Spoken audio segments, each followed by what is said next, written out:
નાનુ બાપા 89 વર્ષમાં પ્રવેશ્યા ત્યારે આપણે 6 દિવસનો જીવનોત્સવ એ શીર્ષકથી કાર્યક્રમ શરૂ કર્યા.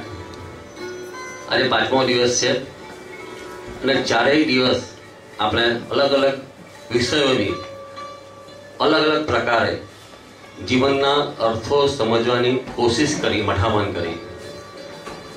આમ જુઓ તો જીવન બહુ સહેલું છે. મારું તો એક પુસ્તક છે, જીવવું સહેલું છે, ને એની હજારો નકલો વેચાય છે.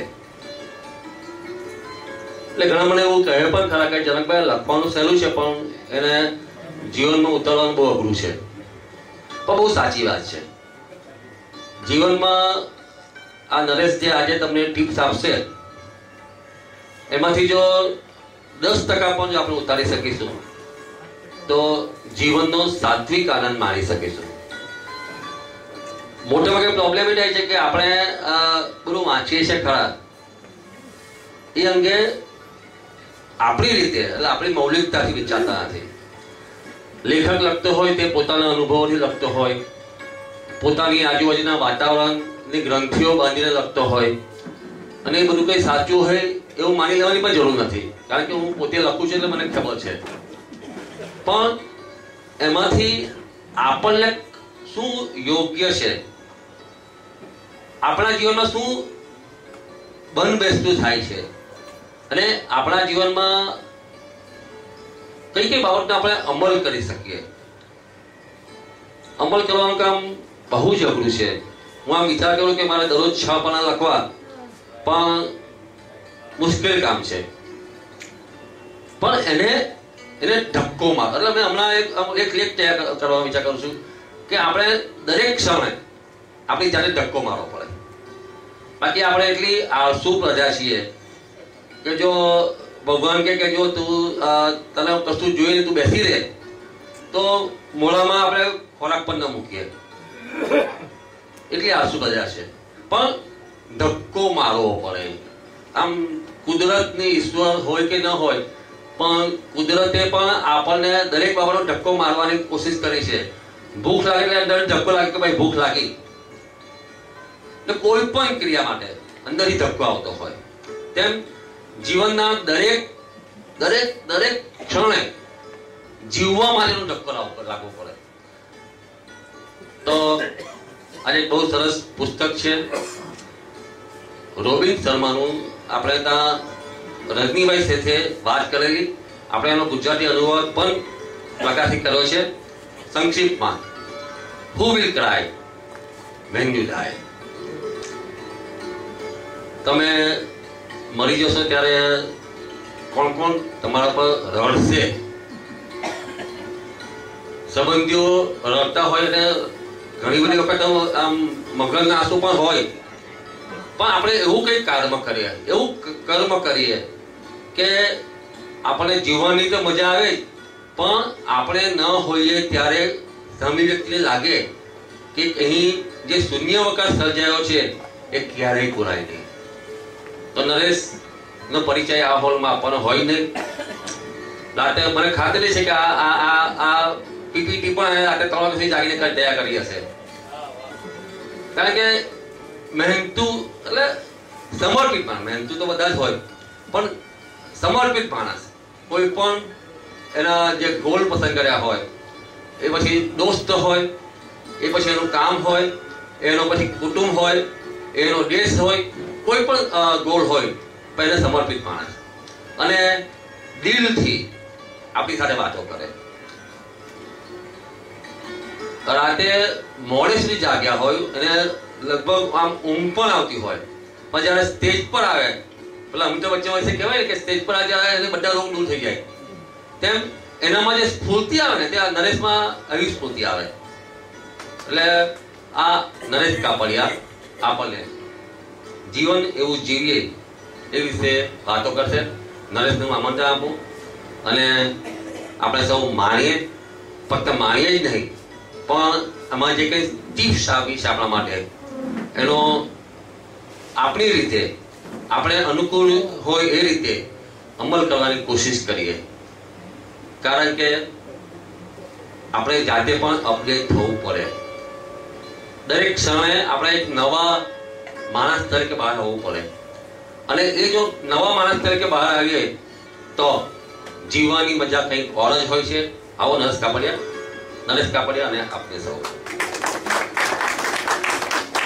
પૂજ્ય નાનો બાપા જનક મારા માટે હંમેશા સાબિત બોલતો હોય છે. થેન્ક યુ જનક. દિલથી બોલું છું ભાઈ. મારામાં દમ તેમાં દમ નથી, પાક્કો નથી. દોસ્તો, આ પુસ્તક વિશેની આપની સાથે વાત કરીએ તે પહેલા કેટલાક સ્મરણો. જનકભાઈ એકદમ એની શરૂઆત પણ કરી છે. રોબિન શર્માએ જે આ પુસ્તક લખ્યું છે જેના વિશે આજે આપણે વાત કરવાના છીએ, તે પુસ્તકમાં અહીં જે માતા પિતા બેઠેલા છે એમણે આમાંની 70-75% વાત પોતાના સંતાનોને કરી હશે. અને આપણે જ્યારે સંતાન તરીકે હતા અને આપણા માતા પિતાએ પણ આપણને આ વાત કરી હતી. આ ઇન્ડિયન ફિલોસોફી છે, આ ભારતીય ફિલસૂફી છે, જેને આ લેખકો આંતરરાષ્ટ્રીય કક્ષા પર મૂકવાના માટે જે રીતે બનાવીને મૂકે છે એને રીતે એનો એક દાખલો આપું આપને. ગઈકાલે રોબિન શર્માની માફકના અત્યારના સુપરસ્ટાર અમીશ ત્રિપાઠી સુરતમાં હતા. એમનું મેલુહા નામનું એક પુસ્તક દુનિયામાં તરખાટ મચાવે છે અને એ શ્રેણીમાં એમણે 4 પુસ્તકો લખ્યા છે. એ બીજું કશું જ નથી પણ શિવ અને ઉમા, એટલે શિવ અને પાર્વતીની વાર્તા છે. અને એ વાર્તાને એમણે મોડર્ન સ્વરૂપ આપીને મૂકી છે. 350 થી વધારે પાનાનું મેલુહા પુસ્તક અંગ્રેજીમાં શરૂ થયું, હિન્દીમાં તરખાટ મચાવ્યો, ગુજરાતી સહિતની તમામ ભાષાઓમાં ટ્રાન્સલેટ થઈ. Is an international repute. અને એમણે ગઈકાલે એવું કહ્યું કે IIM અમદાવાદમાંથી હું નીકળ્યો અને મોટો જોબ કરતો હતો, બેંકમાં હતો, અને એ બેંકના મારા પગાર કરતા જ્યારે મારો રોયલ્ટીનો ચેક મોટો થયો ત્યારે મેં બેંક છોડી દીધી અને માત્ર લખવા ઉપર જ ધ્યાન આપું છું. IIM-માં હું લખતો હતો કે આ પુસ્તક લખવાનું શરૂ કર્યું ત્યારે મને પોતાને જ કલ્પના નહોતી કે હું લેખક બની રહ્યો છું. એનાથી આગળનું વાક્ય જમાનો તમને સ્વીકારતો નથી તેની પ્રતીતિ. 20 પ્રકાશકોએ આ પુસ્તક છાપવાની ના પાડી હતી. અંતે મેં એમ નક્કી કર્યું કે હું જાતે જ આ પુસ્તક છાપું અને સારું થયું. ભગવાનનો એમાં સંકેત હશે કે એના બધા જ પૈસા મને મળે, એનો બધો જ લાભ મને મળે. સો મારો મુદ્દો દોસ્તો એ છે કે આપણી જે ફિલસૂફી છે, આપણને જે બાળપણથી જે ડહાપણ શીખવવામાં આવે છે, જે ઇન્ડિયન ફિલોસોફીનું વિઝડમ છે, તે જ વિઝડમ દુનિયાભરમાં સ્વીકૃત થાય છે. ખાલી એને મૂકવા માટે તમારે IIM-માં ભણવું પડે. કે આ રોબિન શર્મા પોતે અદ્ભુત વક્તા છે અને તેઓ આંતરરાષ્ટ્રીય કક્ષાએ એમના 2 પુસ્તકો, આ પુસ્તક Who Will Cry When You Die અને બીજું એમનું પુસ્તક છે The Monk Who Sold His Ferrari. અને એ પોતે પણ મોંક જેવા દેખાય છે. અને આ 2 પુસ્તકો વિશે અને એના જે મુદ્દાઓ છે તેના વિશે 1 લાખ જેટલા તો એના કોટેશન્સ છે. અને એ ઇન્ટરનેટ પર સૌથી વધારે લોકપ્રિય ભારતીય લેખકોના સંદર્ભમાં કે ઇન્ડિયન ફિલોસોફીના સંદર્ભમાં જ્યારે પણ વાત થાય ત્યારે we have Robin Sharma present there. આ પુસ્તક જો નાનુ બાપા કે જનકભાઈએ અહીં રજનીભાઈનો કાર્યક્રમ નહીં કર્યો હોત તો આપણા ધ્યાનમાં નહીં આવતા. રજનીકાંત શેઠે 2010માં કદાચ 2009ના છેડામાં અહીં આ હોલમાં આપણે જ્યારે એને રિનોવેટ નહોતો કર્યો ત્યારે આ પુસ્તકનો પરિચય લગભગ 3.5 કલાક સુધી આપ્યો હતો. રજનીભાઈએ લાંબુ એના ઉપરનું એનું પોતાનું વર્ક, કારણ કે એ વોઝ વેરી મેટિક્યુલસ વર્કર અને બહુ સારા લેખક હતા, એટલે ખૂબ લાંબુ પુસ્તકની માફક જ એમણે લખ્યું. અને જનકભાઈએ કહ્યું તે પ્રમાણે એ પુસ્તકને નાનુ બાપાએ તે વર્ષે અહીં થયેલા શ્રેષ્ઠ કાર્યક્રમોને પુસ્તક રૂપે, પુસ્તિકા રૂપે મૂક્યા. This booklet is one of the finest documents કે Who Will Cry When You Die નું ગુજરાતી વર્ઝન આટલું સરસ તમે એક જ બેઠા કે કશે પણ બેઠા હો ત્યાંથી વાંચી શકો. એને ચર્ચામાં કોઈ પણ પાનું ખોલીને એની ચર્ચા કરી શકો. You can read it from anywhere, કારણ કે નવલકથા નથી. આ શું છે તેને આપણે સમજીએ. પહેલા રજનીભાઈને સ્મરણ કરી લઈએ. હું સાથે સ્મરણ કરવા માંગુ છું મારી સાથે LIC-માં લગભગ 20-25-30 વર્ષ અમે સાથે કામ કર્યું એવા જીતેન્દ્ર દાલિયાના પત્ની અમારા શકુંતલા ભાભી, એ પણ 2010માં ગુજરી ગયા. અને એના 6 જ દિવસ પછી રજનીકાંત શેઠ પણ ગુજરી ગયા. પણ અને બંને પણ એકબીજાના ખૂબ સ્નેહી હતા. શકુંતલા ભાભીનું 1 વર્ષ પૂરું થયું ત્યારે 2010માં અમે એક કાર્યક્રમ એમને પહેલી વર્ષી પર કર્યો. ત્યારે આ પુસ્તકની અમે એક ઓડિયો બુક બનાવી અને સમગ્ર પ્રેક્ષાગારને અમે વહેંચી કે જેથી આ પુસ્તક આપણને શું શીખવે છે. અને આ બંને વ્યક્તિઓ નાનુબાપા જનકની માફક લગભગ આ મુદ્દાઓ પર જીવનારી વ્યક્તિઓ હતા. રજનીકાકા પણ અને શકુંતલા ભાભી પણ. અને એ રજનીકાંત શેઠને સ્મરણ કરીએ, શકુંતલાબેનનું સ્મરણ કરીએ કે જેને લીધે 2010માં આપણે એની ઓડિયો બુક બનાવ્યા. આજે એ ઓડિયો બુકની કોપી હું લાવ્યો છું. તમારી ઈચ્છા હોય તો કાર્યક્રમ પૂરો થયા પછી તમે એને સાંભળવા માટે આ નિત્ય સ્મરણ કરી શકાય તેવું પુસ્તક છે. અને એમાંનો કોઈ પણ એક ટુકડો જેને મારી ઈચ્છા એવી છે કે દિલીપને આપણે જે રીતે વોટ્સઅપ પર શેરિંગ કરીએ છીએ તેવી રીતે આ 101 મુદ્દાઓ રોજે રોજ એક મુદ્દા તરીકે આપણે આ ઉત્સવની યાદમાં સાહિત્ય સંગમ વતી આપણે વોટ્સઅપ પર એને મૂકીશું. સાહિત્ય સંગમના ગ્રુપ પર પણ અને આપણા એની સાથેના જે બીજા એલાઇટ ગ્રુપ્સ છે આપણા, જેમાં આપણે ગીત ગાતા ચલના 2 ગ્રુપ્સ છે, તે બધાને રોજે રોજ એક નાની વાત 2 મિનિટની 3 મિનિટની સાંભળવા મળે તો એક આખા દિવસના માટેનો એ ભાથું આપી શકે એટલી બધી સરસ વાતો છે. તો what is this particular book? તમને જનકભાઈએ કહ્યું તે પ્રમાણે કે મૃત્યુ કર્યા પછી તમારા માટે કોણ રડશે. આપણે રડવા સુધી નહીં જઈએ, આપણને કોણ યાદ કરશે એ રીતે એને પોઝિટિવલી લઈએ તો કે આપણે ગયા પછી આપણને કોણ યાદ કરશે. બહુ જ સાદો જવાબ છે, આપણે કોને યાદ કરીએ છીએ? જે ગયા છે. જેમ કે રજનીભાઈને આપણે યાદ કર્યા, અમે શકુંતલા ભાભીને યાદ કર્યા. એ મામલતદાર હતા અને મેડમ ક્લીન હતા ત્યાં સુધી કે જોઈએ તેટલી ટ્રાન્સફર એમની આખા ગુજરાતમાં થઈ, પણ એમણે 1 પણ રૂપિયાની લાંચ રૂશ્વત લીધી નહોતી. અને અન્ય અધિકારીઓ એમના સુધી પેપર જાય નહીં તેની તજવીજ કરતા હતા. અને એમણે આ પરિસ્થિતિથી અકળાઈને વહેલા રાજીનામું આપીને ઘરે બેસવાનું પસંદ કર્યું હતું. તો તેઓ આ પુસ્તક જીવ્યા છે, એમને યાદ કરીએ છીએ. આ પ્રકારના આપણી આસપાસના બહુ બધા લોકો એવા હશે. આપણા મનગમતા શિક્ષકોને આપણે યાદ કરીએ છીએ, કારણ કે એ લોકોને ખબર નથી પણ એ આ પુસ્તકો જીવ્યા છે. આપણે જેમને સાચા દિલથી જેમને આદર આપીએ છીએ, આપણા એવા દાદાઓ, એવા શિક્ષકો, એવા આચાર્યો, એવા મહારાજો જેમની કથાઓ, જેમ કે પુનિત મહારાજ, જેમની કથાઓમાં આ જ વાત આવતી હતી.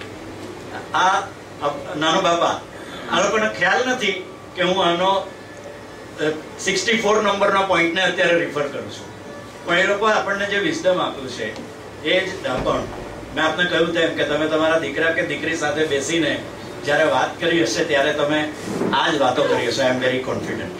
તે જ રીતે તમે જ્યારે સંતાન હશો ત્યારે તમારા મા બાપે પણ તમને આ જ મેસેજ આપ્યા હશે, કારણ કે આ આપણા શ્રુતિઓમાં અને સ્મૃતિઓમાં ઉતરી આવેલી હજારો વર્ષનું ડાપણ છે.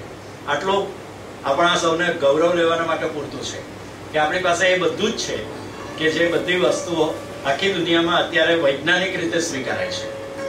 તો આટલા બેકગ્રાઉન્ડ પછી આ એક ક્યારેક વિચાર્યું છે કે તમારું મૃત્યુ થશે ત્યારે તમારી શોક સભામાં કોણ હશે? મને યાદ છે કે અમે ચેનલ સુરત પર આવો એક કાર્યક્રમ વિચાર્યો હતો અને ભગવતીભાઈથી અમે શરૂઆત કરી હતી કે ભગવતીભાઈ, રમણભાઈ પાઠક વગેરેને અમે એવું પૂછ્યું હતું કે તમે શું ઈચ્છો છો કે તમારા ગયા પછી એક દિવસ જવાનું તો સૌ કોઈએ છે, પણ તમારી શોક સભામાં તમારા વિશે શું બોલાય? અને એ પ્રોજેક્ટ આગળ નહોતો વધી શક્યો. એમણે એવું કહ્યું હતું કે આમાં બહુ વાતો કરવા જેવું નથી, મારી માફક ઘણા નિખાલસતાથી વાતો કરનારા લોકો ઓછા મળશે, એનો સદુપયોગને બદલે કંઈક એનો જુદો અર્થ લેવાશે, એટલે તમે રહેવા દો. રમણભાઈએ તો બિલકુલ તૈયારી કરેલી કે તું કહેતો હોય તો હું મારી શોક સભામાં મારે માટે શું બોલાવવાનું એની તેની સ્ક્રિપ્ટ લખી આપું. અને એ સાચા અર્થમાં એ બહુ પારદર્શી માણસ હતા. પણ આપણા સૌના મનમાં પણ ક્યારેક આ વિચાર આવે છે કે આપણે આંખ તો મીચાવવાની છે, આજે નહીં તો કાલે. તો ત્યાર પછી લોકો આપણને કેવી રીતે યાદ કરે? અને એ જો આ પુસ્તકના જે મુદ્દાઓ છે તેમાંનો એક મુદ્દો એ પણ છે જ. તમે સતત શું એ વિચારતા રહો છો ખરા કે આ જવાનો મને કેવી રીતે યાદ કરશે? તો એમને યાદ કરવા જેવું તમે શું કર્યું છે? નવસાદ સાહેબને કે શાહરૂખ ખાનને ખબર નહીં હશે જ્યારે એમણે કામ કર્યું હશે ત્યારે કે આવનારો સમય મને મારી આ રચનાઓને માટે યાદ કરવાનો છે. એવું જ તમામ મહાન કલાકારોને એમણે જ્યારે આ કાર્ય કર્યું હશે ત્યારે એ ક્યારેય ઇન્ટેન્ડેડ વર્ક નહીં હોય. જેવી રીતે ગઈકાલે મેલુહાના લેખકે કહ્યું તે પ્રમાણે કે હું કંઈ લેખક બનવાના માટે પેન લઈને નહોતો લખતો, પણ જનકને માટે હું ખાતરી સાથે કહી શકું કે આ 101 મુદ્દાઓ, એક મુદ્દાઓ, કદાચ એમાંના 50 મુદ્દા પર તો જનકભાઈએ ઓલરેડી લખ્યું છે. આપણને એમના મનના મઝધારેમાંથી જે વારંવાર વિચારોની યાત્રા જે મળે છે તેમાં આમાંના મોટા ભાગના મુદ્દાઓ છે. દોસ્તો, આ બેકગ્રાઉન્ડ એટલા માટે બાંધી રહ્યો છું કે આ પુસ્તકમાં એવું કશું જ નવું નથી કે જે આપણે ન જાણતા હોઈએ. ખાલી એને મૂકવાની કે વિચાર કરવાની કે એને સુગ્રથિત કરવા માટેની એક પદ્ધતિ છે, અને એ પદ્ધતિને લીધે કદાચ તે આંતરરાષ્ટ્રીય કક્ષાએ ખ્યાતનામ બન્યું છે. બાકી આપણને પુનિત મહારાજ જ્યારે કહેતા હતા, મારી બા કહેતી હતી કે અમે મહારાજ પણ રડતા હોય, ડોંગરે મહારાજ માટે પણ, કે મહારાજ પણ રડતા હોય અને આખું શ્રોતાગણ પણ રડતું હોય જ્યારે કન્યા વિદાયની વાત આવે, સીતાને વિદાય કરવાની વાત આવે ત્યારે. તો એ લોકો પણ એટલા જ અસરકારક વક્તાઓ હતા અને એમણે પણ આ જ વિઝડમની વાતો કરી. બાકી એક સરખી જ રામાયણ અને ભાગવતની વાર્તાને આટલા વર્ષોના વર્ષો સુધી લાખ લોકો સાંભળવા ન જ જાય. બાકી હોય તેમ ટેલિવિઝન પર પણ એને રિપીટેડલી સાંભળે એવું તો ન જ બને. એ કહેનાર એની સાથે જે વાતો મૂકે છે. જનકભાઈ આજે બહુ સરસ રેફરન્સ કર્યો. આપણા પરિપ્રેક્ષ્યમાં, આપણી આસપાસમાં આ વાતને મુકાય. અને રોબિન શર્માના આ પુસ્તકની એક ખાસિયત રહી છે કે દુનિયાભરમાં કોઈ પણ વક્તા આ પુસ્તકને પોતપોતાના એન્વાયરમેન્ટમાં પણ કરી શકે એમ છે. એ કદાચ એટલા માટે સર્વગ્રાહી ઇન ટોટાલિટી આ બુકની એક્સેપ્ટેબિલિટીનું મુખ્ય કારણ છે. તો એવી કઈ વાત છે, એમણે એવા 101 મુદ્દાઓ તારવ્યા કે જો તમે આ પ્રકારનું જીવન જીવો અથવા જીવતા જીવતા આવું કશું કઈ વિચારો અને એનું અનુસરણ કરો તો આમ જોઈએ તો આપ મર ગયે તો ડૂબ ગઈ દુનિયાનો પ્રિન્સિપલ છે કે મારા ગયા પછી મારી હસ્તી એવી રીતે વિસરાઈ ગઈ કે આંગળી ખસેડી અને જળ પુરાઈ ગયું. આ જે કવિઓએ વાત કરી છે, આપણી ક્ષણ ભંગુરતા શું છે તે આપણને ભગવદ્ ગીતાએ પણ આ જ વાતો શીખવી છે. પણ એ બધું ભૂલી જઈએ તો પણ આપણે એવું શું કરી શકીએ કે જેથી આપણા આત્મીયજનો, આપણી આસપાસના સ્નેહીજનો, પરિવારજનો કે આપણા મિત્રો એવું કહે કે યાર માણસ તો સારો હતો, આજે અમે રિયલી એને મિસ કરીએ છીએ. એવું શું કરી શકાય? જ્યારે તમે પેદા થયા, તમે રડ્યા અને ત્યારે આખું જગત હસ્યું. આપણે પહેલી વખત માતાના પેટમાંથી બહાર આવીને ડોક્ટર આપણે કેવું રડીએ છીએ તેના ઉપર સૌથી વધારે ધ્યાન આપતા હતા, આજે પણ આપે છે. અને માતાને કે આસપાસના લોકોને બાળકનું પહેલું રુદન સૌથી વધારે આનંદ આપે છે. તો કબીરે પણ આ જ વાત કરી છે કે જબ તુમ પેદા હુએ તુમ રડે જગ હસે, એસી કરની કર ચલો કે તમે જાઓ તે વખતે જગત રડતું હોય ને તમને આનંદથી તમે એક્ઝિટ લઈ શકો. આ જ વાત આપણે અનુપ જલોટા સાહેબના ભજનમાં પણ, કબીરના ભજનો એમણે ગાયા છે તેમાં એ વાત છે. આ જ પ્રિન્સિપલ છે બેઝિક આ પુસ્તકનો કે તમે જ્યારે પેદા થયા તમે રડ્યા અને જગત હસ્યું. એવું જીવન જીવો કે જ્યારે તમે મૃત્યુ પામો ત્યારે જગત રડે અને તમને આનંદ પામો કે વાહ વાહ ચાલો મેં કંઈક તો એવું આ જગતની અંદર મારા પદ ચિહ્નો મૂક્યા આ લાખો વર્ષના માનવ ઇતિહાસમાં કે થોડા ક્ષણને માટે પણ લોકો મને યાદ કરશે. આ એવા કોટ્સ છે જે આ પુસ્તકમાંથી આવીને આખા જગતમાં વિસ્તર્યા છે. લગભગ જગતની તમામ સુસંસ્કૃત પ્રજાઓએ એને વાંચ્યા છે, એના ઉપર મનન કર્યું છે. જીવનમાં સારું બને તે પહેલા ઘણું ખરાબ બને છે, પણ એવું થાય ત્યારે એમને યાદ રાખો કે કોણે તમને નીચે અડસેડ્યા અને કોણ તમને ઉપર લઈ ગયું. આ ચિત્ર એ બધું જ કહી દે છે કે મુશ્કેલ સમય તો આવે જ છે. તમે જુઓ છો પાછળ એ મહિલા છે અને આગળ એક પુરુષ એને સપોર્ટ આપીને ઉપર લઈ જાય છે. એનો બીજો અર્થ એવો પણ કરી શકાય કે પુરુષ ઉપર ચડવા માંગે છે અને મહિલા એનો હાથ ખેંચીને પાછી નીચે ઉતારી રહી છે. દ્રષ્ટિનો પ્રશ્ન છે, તમે કેવી રીતે એને પોઝિટિવલી. પણ મેસેજ એ છે કે તમે જ્યારે સૌથી મુશ્કેલ સ્થિતિઓમાં હો છો તે મુશ્કેલ સ્થિતિઓમાં કોણ તમારી સાથે રહ્યું અને કોણે તમને હડસેલી દીધા એના ઉપરથી તમારા સંબંધોનું તારણ મળે છે. મારે આ વાત પણ નાના બાપાની 89મી વર્ષગાંઠ પર એ વાત યાદ કરવી છે કે હું મારા જીવનની સૌથી ખરાબ સ્થિતિમાં જ્યારે મુકાયો હતો. ચેનલ સુરત અમારી ડૂબી ગઈ હતી, અમે બધા દેવાદાર હતા અને તે સમયે મને જનકે અને નાનુ બાપાએ જે આશ્વાસન આપતો પત્ર લખેલો, આઈ would remember it for life time. અને એને લીધે જનક બહુ જ દૂર રહેતો મિત્ર હતો, તેના બદલે એક આત્મીયતા આવી ગઈ. અને એ વાતને પણ આજે હવે 10-12 વર્ષ થયા, 2002ની વાત. પણ it really appeals. Can we do it? આપણે જનક કે નાનુ બાપા બની શકીએ ખરા કે આ પ્રકારની મુસીબતમાં આપણું પરિવારજન કે કોઈ મિત્ર હોય તે વખતે કશાય સ્વાર્થ વગર એની બાજુમાં જઈને માત્ર ઊભા રહી શકીએ ખરા કે તું ચિંતા નહીં કરતો, આ એમ તૈયાર. એ જે લોકો કરી શકે છે તે પેલા માણસના મનમાં આજીવન ઉતરી જાય છે. એ હંમેશના માટે એને યાદ રાખે છે, એ હોય ત્યારે પણ, એ નહીં હોય ત્યારે. તો આપણે હવે પછીની પેઢી ઉપર આપણા જીવનની શું અસર પડશે? આપણે એવું ઈચ્છીએ છીએ કે મારો દીકરો મારા કરતા સવાયો બને, મારા વિદ્યાર્થીઓ મારા કરતા વધારે તેજસ્વી બને, એવું દરેક શિક્ષકના મનમાં હોય છે. આચરેકર સાહેબે આવું વિચાર્યું હશે તો જ એમાંથી સચિન તેંડુલકર આવ્યા હશે. એમણે કશું શીખવવાનું પેલા દ્રોણાચાર્યને જેમ બાકી નહીં રાખ્યું હોય કે જે દિવસે આપણે આમને સામને થઈશું ત્યારે હું આ શસ્ત્ર વાપરીશ, એવું કરવું હોય તો આચરેકરમાંથી આપણને તેંડુલકર નહીં મળે. પણ આપણે બધા જ એવું ઈચ્છીએ છીએ કે આપણા પછીની પેઢી આપણા કરતા વધારે આગળ વધે, અને એવું સદીઓથી ચાલતું આવતું હશે તો જ આ જગત આગળ ને આગળ વિકાસ કરતું જતું હશે. તો તમારા પછીના પેઢી ઉપર તમારા જીવનની શું છાપ મળશે?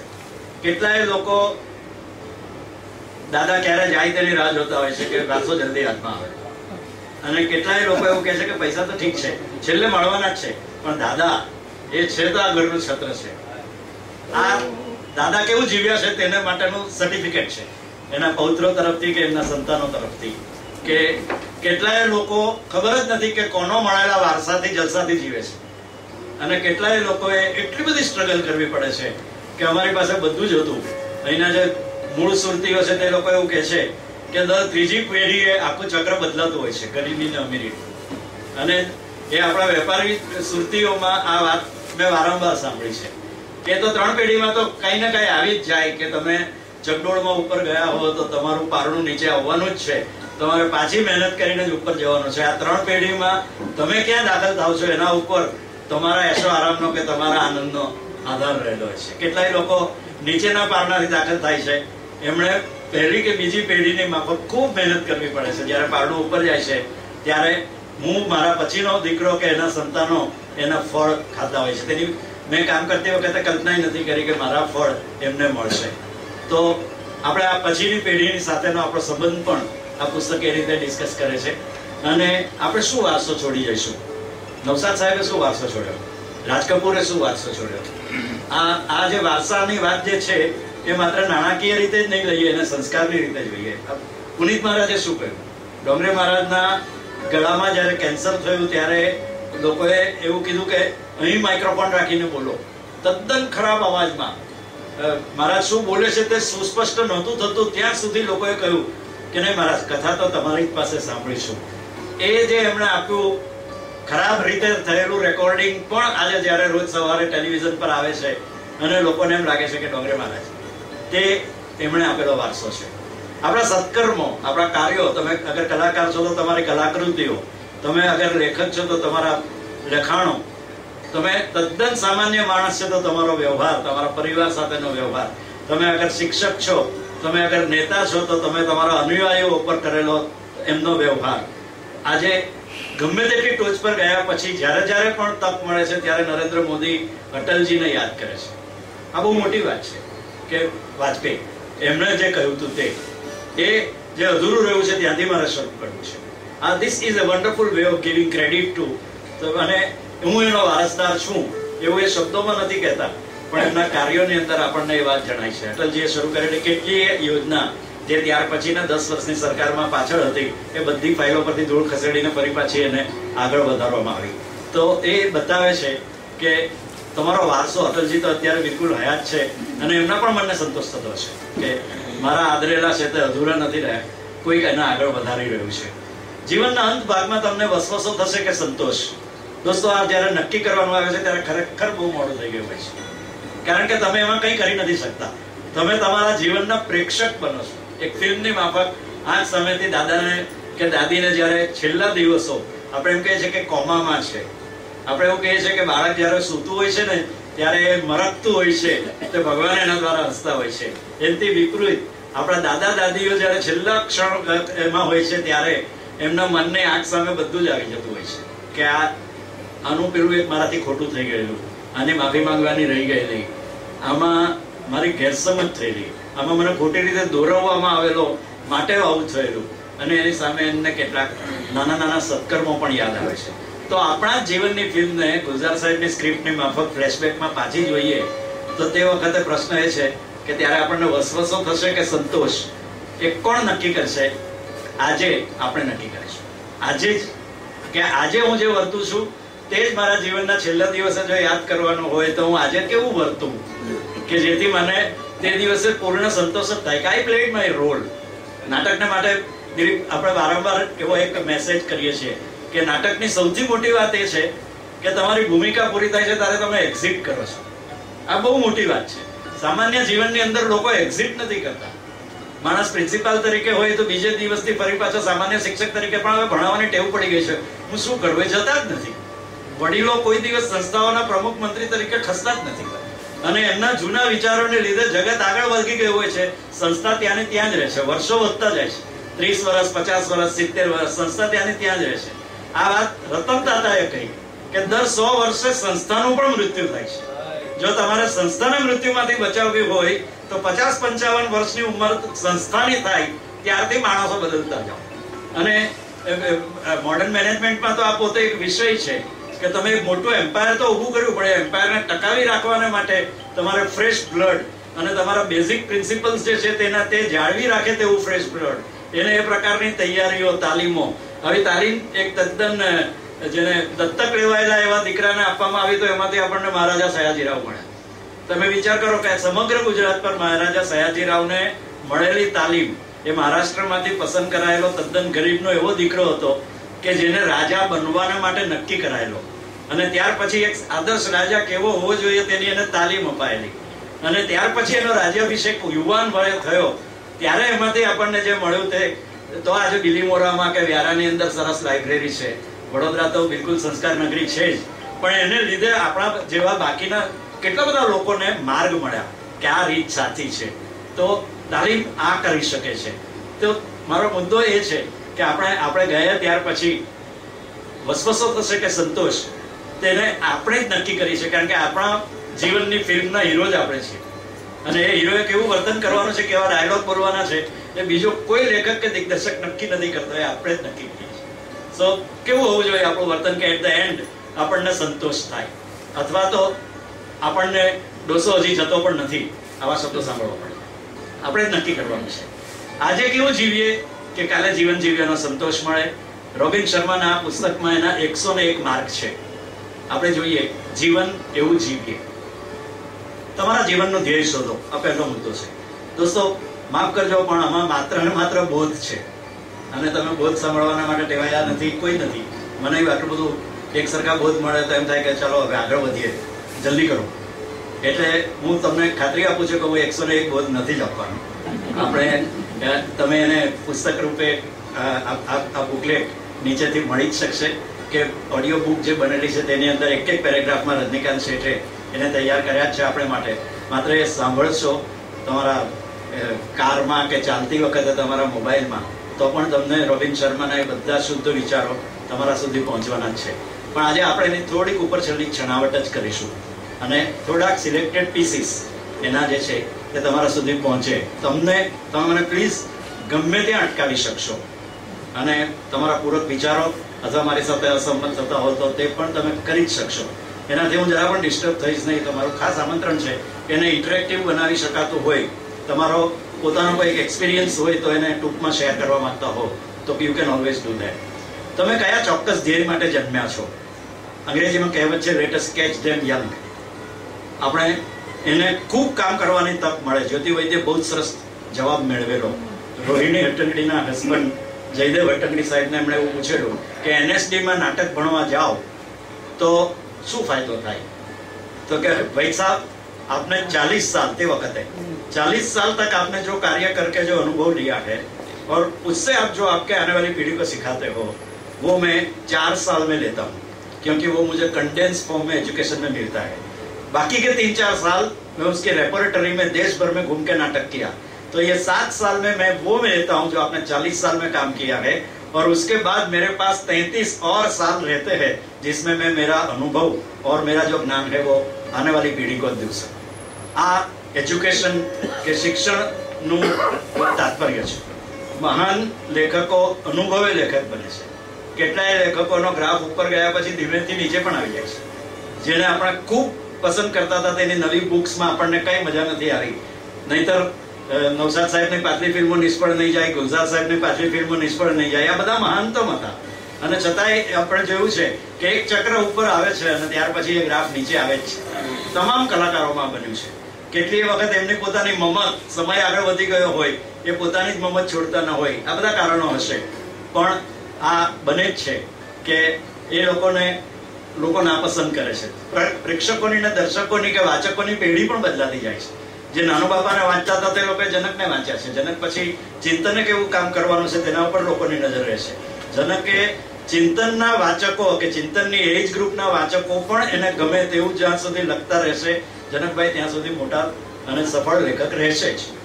સો બદલાતા ટ્રેન્ડ્સની સાથે તમે કેટલા બદલાવ છો, તમે જે પણ કાર્ય સાથે સંકળાયેલા છો, બિઝનેસમાં હો ત્યાં સહિત, તે આ વાતને સાથે જાય છે. તમારી આંતરિક શક્તિ તમારા સિવાય બીજું કોઈ બહાર નહીં લાવી શકે. ઉપરથી અપાતા ઇન્જેક્શનો જેમ કે મોટિવેશનના સેમિનાર, કાઉન્સેલિંગ, મા બાપ આપણને બેસાડીને કહે કે દીકરા તે તને ખબર છે છેલ્લા 3 વર્ષમાં 3 લાખની ખોટ કરી, આમ ધંધો કરશે તો 3 વર્ષમાં આપણે પેઢીને તાળું મારવું પડશે. જરાક વિચાર તો કર કે શું શું ભૂલ થઈ. મેં તો તને ફ્રીડમ આપેલું કે તું MBA થઈને આવ્યો છે તો તું આખો ધંધો ઉપર લઈ જશે, પણ આ તો નીચે જઈ રહ્યો છે. એનાલાઇઝ કરીએ. આ બધું મોટિવેશન છે, આ બધા તો કાઉન્સેલિંગ છે, પણ અલ્ટિમેટલી તો તમારા હીરો તમે જ છો અને એ તમારા સિવાય તમારી આંતરિક શક્તિને બીજું કોઈ વિકસાવી નહીં શકે.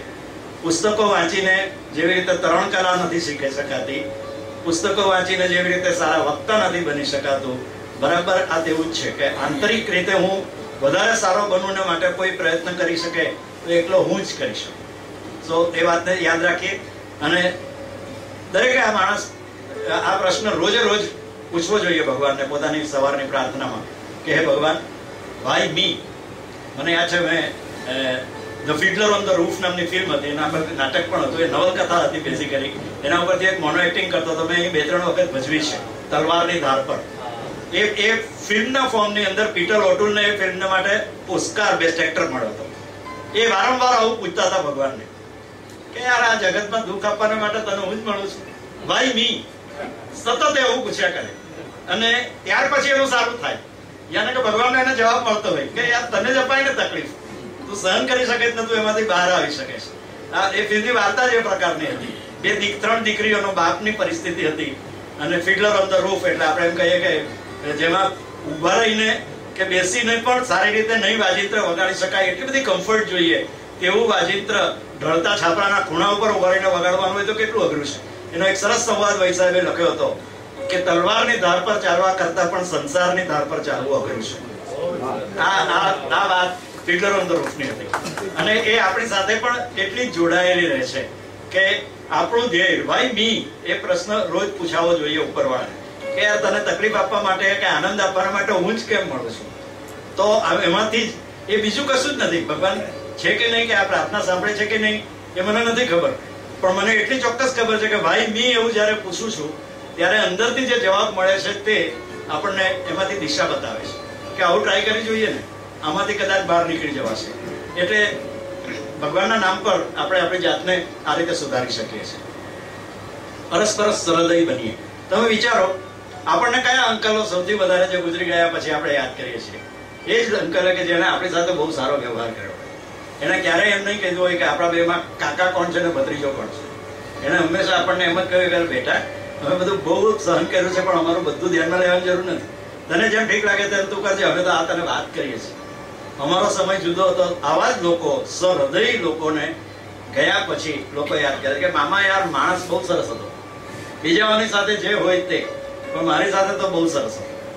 એ રીતે જ આપણને કોઈ યાદ કરે એટલા માટે આપણે સહૃદયી બનવું જોઈએ. આપણે સૌ એક જ સફરના યાત્રીઓ છીએ, આ યાદ રાખીએ. તદ્દન અજાણી વ્યક્તિને પણ તમારામાંથી કંઈક શીખવા મળી શકે. સાહિત્ય સંગમમાં આપણે જયારે ભેગા થઈને કાર્ય કરીએ છીએ ત્યારે એકબીજાનું અનુસરણ કરીએ છીએ. અમારું ગીત ગાતા ચલનું જે ગાયકોનું પરિવાર બન્યું છે એમાંના કોઈ એકબીજાને 7 વર્ષ પહેલા ઓળખતા નહોતા. એમાંથી એક આખું પરિવાર બન્યું ને બધા એકબીજાની પાસેથી શીખ્યા, કોઈ પણ જાતના ક્લાસરૂમ વગર. અને એમાંથી જે એક સહૃદયતા ભેગી થઈ. મારી દીકરી પરણી તે વખતે અમે લગભગ 52-55 જણના ગ્રુપ સાથેનો ગ્રુપ ફોટો હતો, ત્યારે ત્યાં ઉભા રહેલા બધાએ કીધું કે આ કયું ગ્રુપ છે? કે it was the biggest family we had. આ તમે ક્યારેક કલ્પના કરો કે આપણે એકબીજામાંથી તદ્દન અજાણ્યા માણસની પાસેથી શીખીએ પણ છે, તેવી જ રીતે આપણા વાણી અને વર્તનથી કે આપણા વ્યવહારથી તદ્દન અજાણ્યો માણસ પણ શીખતો રહે છે. સો સહૃદયતાની આ બહુ મોટી વાત છે. અને પ્રતિક્રિયા નહીં પણ પ્રતિભાવ. આ જે મુદ્દો છે એ તમે જો તે વખતે હાજર હો તો 7 habits of highly effective people, આપણે સ્ટીફન કોવીનું જે બુક જેને સફળતાની સરગમ રૂપે ચર્ચા કરી હતી, એનું પહેલું આદત એ છે, દુનિયામાં સૌથી સફળ બનેલા માણસોની આ પહેલી આદત છે કે પ્રતિક્રિયા નથી આપતા પણ એ પ્રતિભાવ આપે છે. એ સહૃદયતા છે, એની અંદર એક ભાવ છે. દીકરો કારનો એક્સિડન્ટ કરીને આવ્યા પછી પહેલો સવાલ આપણે કેટલું નુકસાન થયું નથી પૂછતા, બેટા તને કેટલું વાગ્યું તે પૂછીશ. તે પેલું કેટલું નુકસાન થયું એ પ્રતિક્રિયા છે, અને તને કેટલું નુકસાન બેટા તને કઈ વાગ્યું નથી ને, તું સલામત છે ને, તું સલામત રહેશે તો બેટા 5 ગાડી બીજી આવશે, પણ તને કઈ નહીં થવું જોઈએ. એ જયારે આપણે પૂછીએ છીએ ત્યારે એ પ્રતિભાવ છે. આ બે વસ્તુઓ જે લોકો સહૃદયતા રહેશે, પેલો જે સવાલ પૂછેલો હોય તે દીકરો મનમાં આપણને કહેતો નથી પણ એના મનમાં તો એ રહે જ છે કે બાપાને અલ્ટિમેટલી તો કારને કેટલું નુકસાન થયું તેમાં જ રસ હતો, મને કેટલું વાગ્યું તેમાં રસ નહોતો. એ કદાચ તરત રિએક્ટ નથી કરતો કારણ કે દીકરો છે, નાનો છે, જાણે કે આના પર હું આધારિત છું. પણ આવતીકાલે 10 વર્ષ પછી એ તમે જયારે વૃદ્ધ હશો તે વખતે કહેશે કે પપ્પા 5 કાર ત્યાર પછી બદલી, પણ મારા ગાલ પર આજે સ્કાર પડેલો છે ને એ પેલા એક્સિડન્ટ નો હતો, તે દિવસે તમે મને નહોતું પૂછ્યું કે તને કેટલું વાગ્યું છે. એ જે મનની અંદર જે રહી જતું હોય છે એ તમને મૃત્યુ પછી જુદી રીતે યાદ કરે છે. એટલે આપણે નક્કી કરવું જોઈએ કે સહૃદયતા શું હોઈ શકે. જીવનને આનંદથી ભરી દો. આપણે સૌ જાણીએ છીએ કે આપણી જર્ની એ બીજું કંઈ નહીં પણ આનંદની જર્ની છે. એક જ ભગવાન એવો છે દુનિયાભરનો, ભગવાન શ્રી કૃષ્ણ, કે જે એમ કહે છે કે your life is four pleasure, try to find out the pleasure in your life. બાકી કોઈ ભગવાન સંગીત વગાડતો હોય કે ગોપીઓની સાથે નૃત્ય કરતો હોય એવા તમે જુઓ જગતના કોઈ ધર્મના ભગવાન નથી. એ બધા એવા ટોચના અધ્યાત્મના શિખર પર બેઠેલા હોય છે કે ગૌતમ બુદ્ધની સામે જયારે આપણે ગૌતમ બુદ્ધને માટે પણ ખરેખર તો એવું છે કે આપણે એમનું આધ્યાત્મિક સ્વરૂપ એવું લીધું છે. બાકી એ ગૌતમ બુદ્ધ સૌથી વધારે પ્રેમાળ માણસ હતા, અને એમણે એવું કહેવાય છે કે બુદ્ધના જીવનના છેલ્લા સમયમાં બધાએ ભેગા થઈને એમ કહ્યું કે હવે બુદ્ધ જવાના, ગૌતમ જવાના અને બુદ્ધ બનવાના, એ ભગવાન બનવાના. ત્યારે એને તદ્દન સાદો અનુયાયી જે એનો ચોકી પહેરો કરતો હતો તેને આવીને કીધું કે ભગવાન માફ કરજો પણ હું બહાર જયારે તમારી ચોકી કરતો હતો ને, તમારી આપણે ત્યાં જે પેલી કામ કરે છે ને સતત તેના પ્રેમમાં છે. ત્યારે ગૌતમે એવું કહેલું એને કે તું પરણી જાય, અહીં તારો વિરોધ થશે, બધું થશે, પણ તમે બંને જો એકબીજાને સાચો પ્રેમ કરતા હોય ને તો પરણી જાય. કપિલદેવે આ વાર્તાઓ પરથી એક સરસ નાટક પણ કર્યું. અને ગૌતમ ખરેખર શું હતા આના ઉપર કોન્ટ્રોવર્સી પણ થઈ. બૌદ્ધ ધર્મના લોકોને વાદો પડે છે કે ભગવાન કઈ છેલ્લી ઘડીએ પ્રેમની તો થોડા કરતા હોય, એનાથી જાણે કે ભગવાન 2 પગથિયાં ઉતરી જતા હોય એવું એમના મનમાં લાગે છે. ખરેખર તો એ સાચા ભગવાન છે, સાચા માણસ છે કે જે 2 પ્રેમીઓને માટે એવું કહે છે કે તું નિયમોને તોડવા પડે તો પણ તમે બંને સાચા દિલથી એકબીજાને ચાહતા હો તો પરણી જાઓ, હું આશીર્વાદ આપીશ, હું તને ઓછામાં ઓછી તકલીફ થાય તેવો પ્રબંધ કરીશ. તો એને કાયમને માટે એ વાતને આપણે આટલા વર્ષો પછી આજે યાદ પણ કરીએ છીએ, સદીઓ પછી પણ. તો અલ્ટિમેટલી લાઈફ ઇઝ, આપણે શા માટે જીવીએ છીએ એનો સાદો જવાબ છે આનંદ પામવા માટે. જે લોકો ધર્મમાં માને છે, ભગવાનની સાથે માને છે કે ખુદા કે ઈસાઈના જીસસને માને છે, તે બધા પણ ultimate aim is to get the pleasure of life. અને જે લોકો નથી માનતા ભગવાનને, જેને નિરીશ્વરવાદી કહીએ છીએ, સૂર્યકાંત શાહ સાહેબ કે રમણભાઈ પાઠક સાહેબને યાદ કરીએ તો એ લોકો પણ આ જ કહે છે કે ultimately what we live for, મારા આનંદને માટે જવાના માટે મારે ભગવાન નામના એજન્ટની ક્યાં જરૂર છે, હું મારો પોતાનો આનંદ શોધી કાઢું છું. તો જો બધાનું ધ્યેય આ હોય તો we should always try to find out. ગઈકાલે જૈનાની સાથેના લગ્નના મારા 35 વર્ષ પૂરા થયા તો મારા મનમાં આ જ લાઈન્સ પૂરી જે મેં લખી કે અમારી આનંદની યાત્રામાં એને મને જે સહકાર આપ્યો છે તે હું જીવનભર ભૂલી નહીં શકું. જૈના બેઠી ક્લાસમેટ પણ આ વાત અલ્ટિમેટ એ જ કહે છે કે આપણી જે જીવનની યાત્રા છે તે આનંદની જ યાત્રા છે. અને તમે એને ભક્તિ દ્વારા મેળવો, કોઈ જ્ઞાન દ્વારા મેળવે, કોઈ કલા દ્વારા મેળવે, કોઈ સમાજ સેવા દ્વારા મેળવે, but ultimate aim is to get the pleasure of life. એ જે લોકો મેળવવાના માટે માને છે તે લોકો ને ગયા પછી પણ લોકો યાદ કરે છે. માણસ મજાનો હતો. મને યાદ છે LIC નો એક ઇન્સિડન્ટ. અમારા એક સિનિયર રિટાયર થઈ ગયેલા ઓફિસરને હોસ્પિટલમાં છેલ્લે અમે મળવા ગયા. એવું નક્કી હતું કે હવે દરબારી સાહેબ લાંબુ જીવવાના નથી, પાસી પેપર. અમે ગયા અને બધા જાણીતા હતા એટલે બધા લોકોએ એમના ફેમિલીએ પણ કીધું કે તમે નરેશભાઈ થોડી વાર થોપવાના હોય તો હું જરી બહાર મારે કંઈક વસ્તુઓ ખરીદવાની છે, દવાઓ લઈને હું આવું. ત્યારે મેં કહ્યું દરબારી સાહેબ ચા પીએ? તો કે નરેશ ભૂસાની બી વ્યવસ્થા કર. આ લોકોએ મને કોઈ દિવસ છેલ્લા કેટલાય દિવસ સુધી ચા અને ભૂસાથી દૂર રાખ્યો છે. આપણે યાર કેવો આનંદ કરતા હતા LICમાં, અને હું દોડતો જઈને લઈ આવ્યા પછી એમની સાથે ચા અને ભૂસાનો એ આનંદ I would remember it for lifetime. ત્યાર પછી દરબારી સાહેબ બહુ લાંબુ જીવ્યા નતો, ખબર નહીં મારા ભૂસાની પણ અસર હશે. પણ કહેવાનો મારો આશય છે કે ultimate aim is to get the pleasure of life. અને આપણે એને વગર કારણે બહુ વધારે પડતું ગંભીર અને વધારે પડતું નિયમોના જકડી દઈને બનાવીએ છીએ. જરા કલ્પના કરો કે પોતાના ગમતી વ્યક્તિની સાથે પોતે નથી થઈ શકતા, પરિવાર અને સમાજ આડે આવે છે ત્યારે હાથમાં હાથ નાખીને જે લોકો આપઘાત કરતા હશે એવા પ્રેમીઓને આ જગત કેવું લાગતું હશે? કે પંજાબની અંદર આપણે જેને ઓનર કિલિંગ કહીએ છીએ, કે મારી દીકરી આવું કરે એના કરતા હું જ દીકરીને મારી નાખું. ઓનર કિલિંગ આખો જે એક દુર્ગુણ આપણામાં આવ્યો, ખાસ કરીને પંજાબમાંથી આવ્યો. એ લોકોને આ વાત શીખવાની કેટલી જરૂર છે કે જીવન અલ્ટિમેટલી તો આનંદનો વિષય છે. કેમ નથી સમજાવી શકાતી દીકરીને? અને એ કોની નિષ્ફળતા? 18 વર્ષની દીકરીની કે 58 વર્ષના બાપની? અને તેના માટે શિક્ષા કોને કરવાની? સૌથી પહેલી શિક્ષા તમારી પોતાની થવી જોઈએ, તમારા સંસ્કારની કે તમારા શિક્ષણની થવી જોઈએ કે તમે એને એ વાતાવરણમાં પહોંચી જાય ત્યાં સુધી એને જાળવી નહીં શક્યા. અને હવે એનો આદર્શ તમે રસ્તો એવો શોધો છો કે દીકરી જ ન રહે. આ તમે જુઓ તો આ લેખક એવું કહે છે કે જીવનને આનંદથી ભરી દો, મજાથી જીવો, મસ્તીથી જીવો. અને એ મસ્તી એવી હોવી જોઈએ કે જે નિજાનંદ હોય. કોઈને નીચા પાડીને થતું હાસ્ય નથી. અપને પે હસ કે જગ કો હસાયા, બન કે તમાશા મેળે મેં આયા. જે લોકો તમાશો બનીને પોતે જાતે મેળામાં આવી શકે છે એ જ હસી શકે છે. જે લોકો પોતાની જાત પર રડી શકે છે તેને જ પોતાની જાત પર હસવાનો અધિકાર છે. આ વાત જો આપણા મનની અંદર ઉતરે તો જીવનને આનંદથી ભરવવાનું બહુ અઘરું નથી. જાત પરનું નિયંત્રણ, મારી બ્રેક મારી જ પાસે છે. મારે ક્યાં સુધી શું કરવું અને ક્યાંથી મારે અટકવું એ મારે જ નક્કી કરવાનું છે. અર્થપૂર્ણ જીવનની ચાવી છે સ્વનિયંત્રણ. અને બોજારૂપ ન લાગે તેવી રીતે નિયંત્રિત. આપણે આ વાતને આપણા ધર્મમાં એવી રીતે જોઈએ છે કે અતિ સર્વત્ર વર્જય તેવું કહીએ છીએ કે કોઈ પણ વસ્તુનો એક્સિસ થઈ જાય, વધારે પડતો થઈ જાય.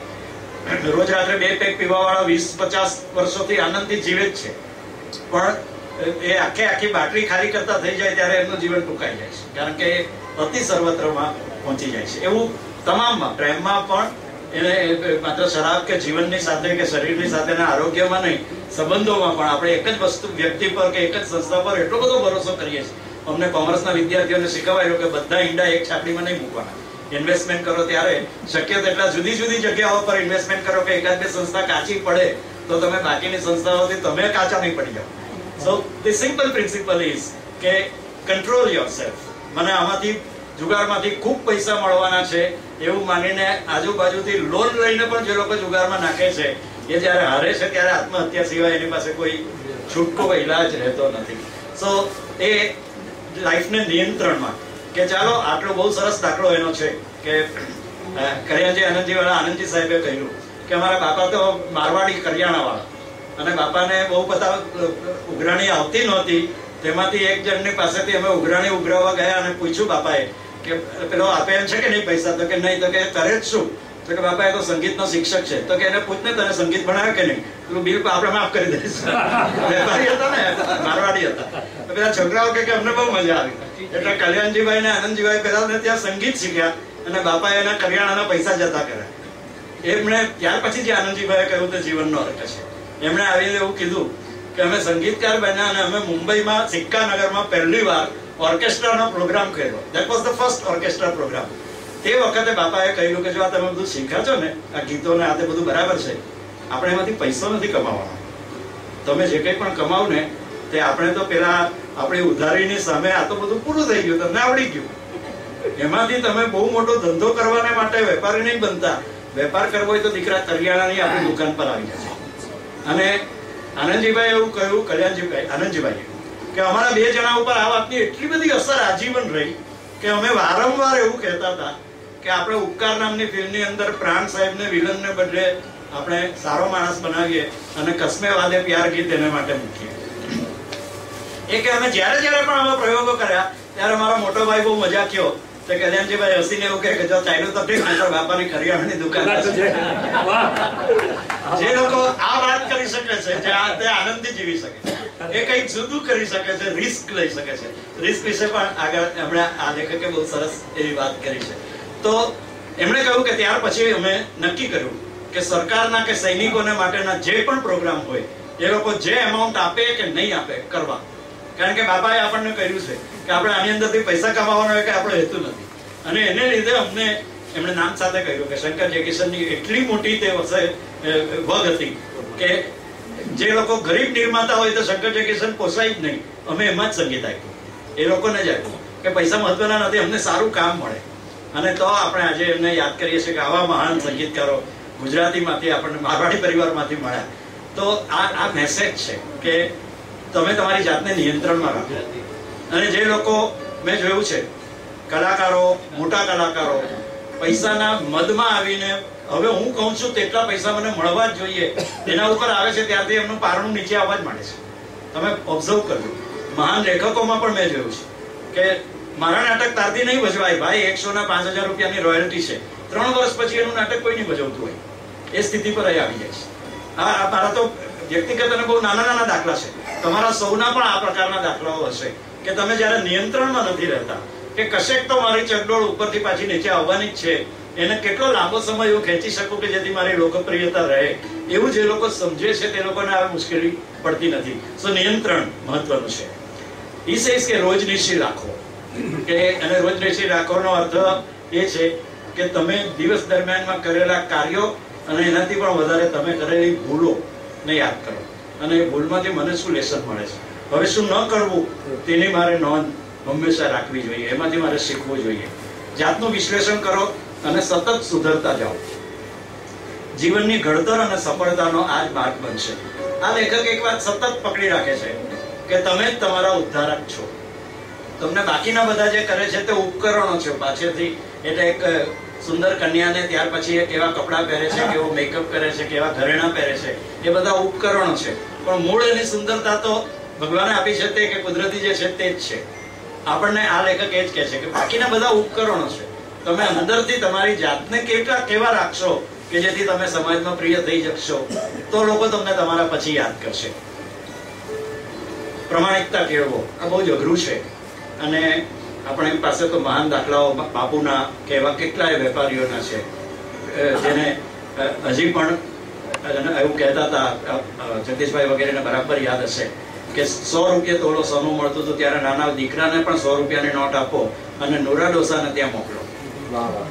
ટાટાને ત્યાંથી તમે કંઈ પણ ખરીદો તો તમને વિશ્વાસ બેસે છે કે ટાટા હે તો ભરોસા હે.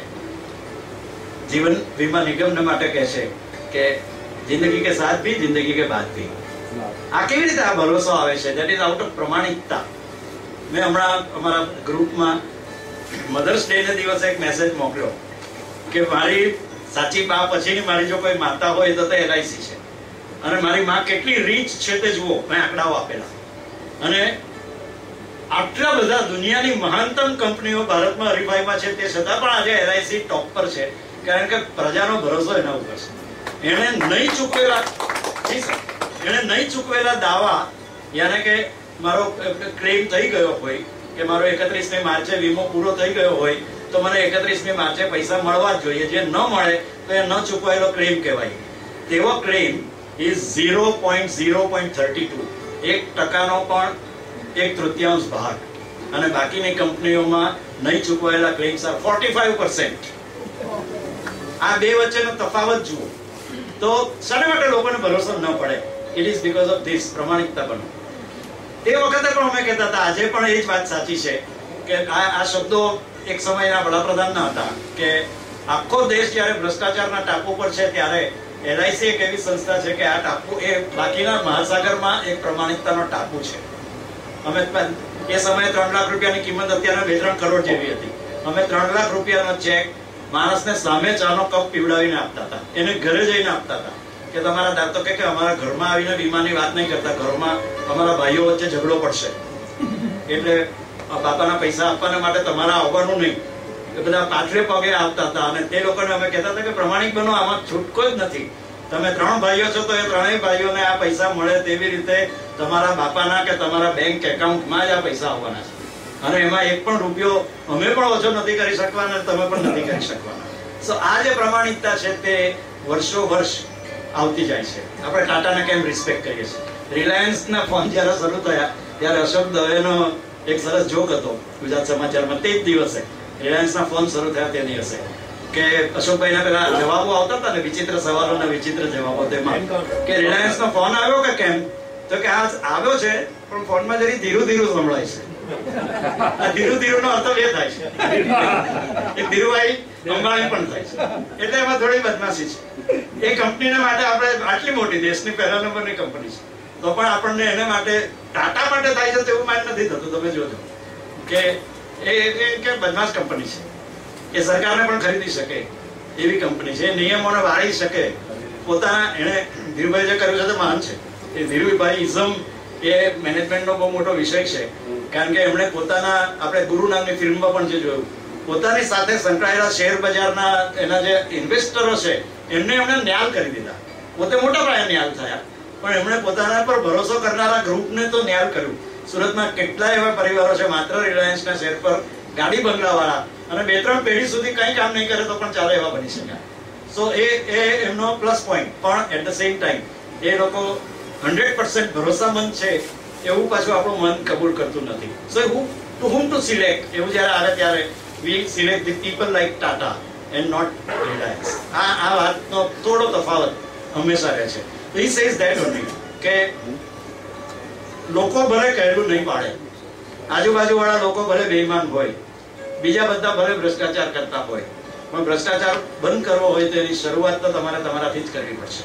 અત્યારે આપણે સ્વચ્છતાને માટે પણ એ જ કરીએ છીએ કે હું નાસ્તો કર્યા પછી મારા હાથમાંનું જે કાગળિયું છે તે ડસ્ટબિનમાં નહીં નાખવું, અથવા ડસ્ટબિન આજુબાજુ નહીં હોય તો હું હાથમાં પકડી રાખું અને ડસ્ટબિન દેખાય ત્યારે એમાં મૂકું.